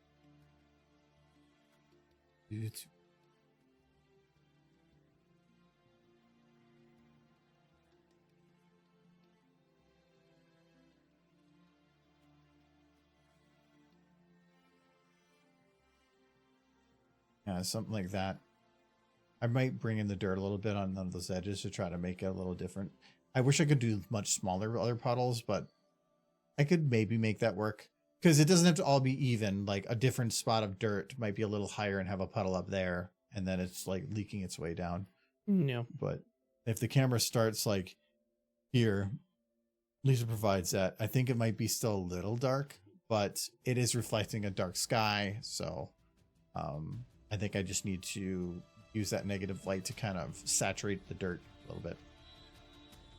Like Argo, those X-shaped tank traps.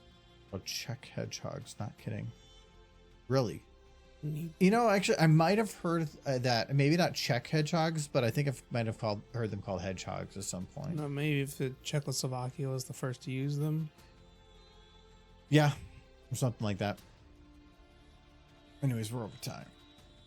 Effective. Yeah, you don't need something smart. You just need something that works. And sometimes big metal, Yeah. they work.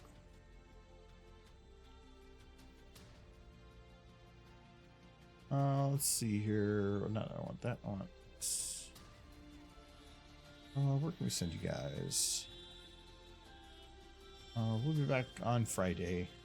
This will be, oh, how many dragons has a stream a bit? We will have a stream this Friday and then next Tuesday, but then there will be no streams for like a week. Because we're going to a con. So no Friday stream, no Sunday stream, no Monday stream, probably no Tuesday stream. Because it's a little rough coming back from a whole weekend of stuff and then immediately jumping into a stream the next free day you have. Especially since it sounds like we're getting back at like 1 in the morning. Yeah, that's probably accurate. Mm-hmm. It's the only way to get decently priced tickets. I'm fine with it. It gives us the entire Monday, which is kind of nice. Yeah. And we gain 2 hours. No, we lose 2 hours coming back. Yeah. Yeah. Well, I guess we gain 2 hours when it matters. Oh, look at that one. Little sleepy dragon. At least it's a direct flight. But Yeah. yes, you should visit us if you're at BabsCon here in a few weeks. Yeah. If anybody else is going, be there.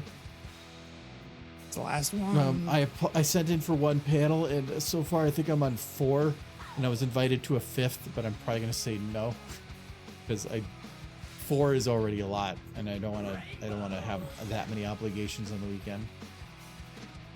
All the horse, all the time. Ooh, Babs, are you gonna be there, Spike Shoe? You gonna be a Babs? I probably asked that question and gotten answered multiple times before, but Yes. I'm very bad about it.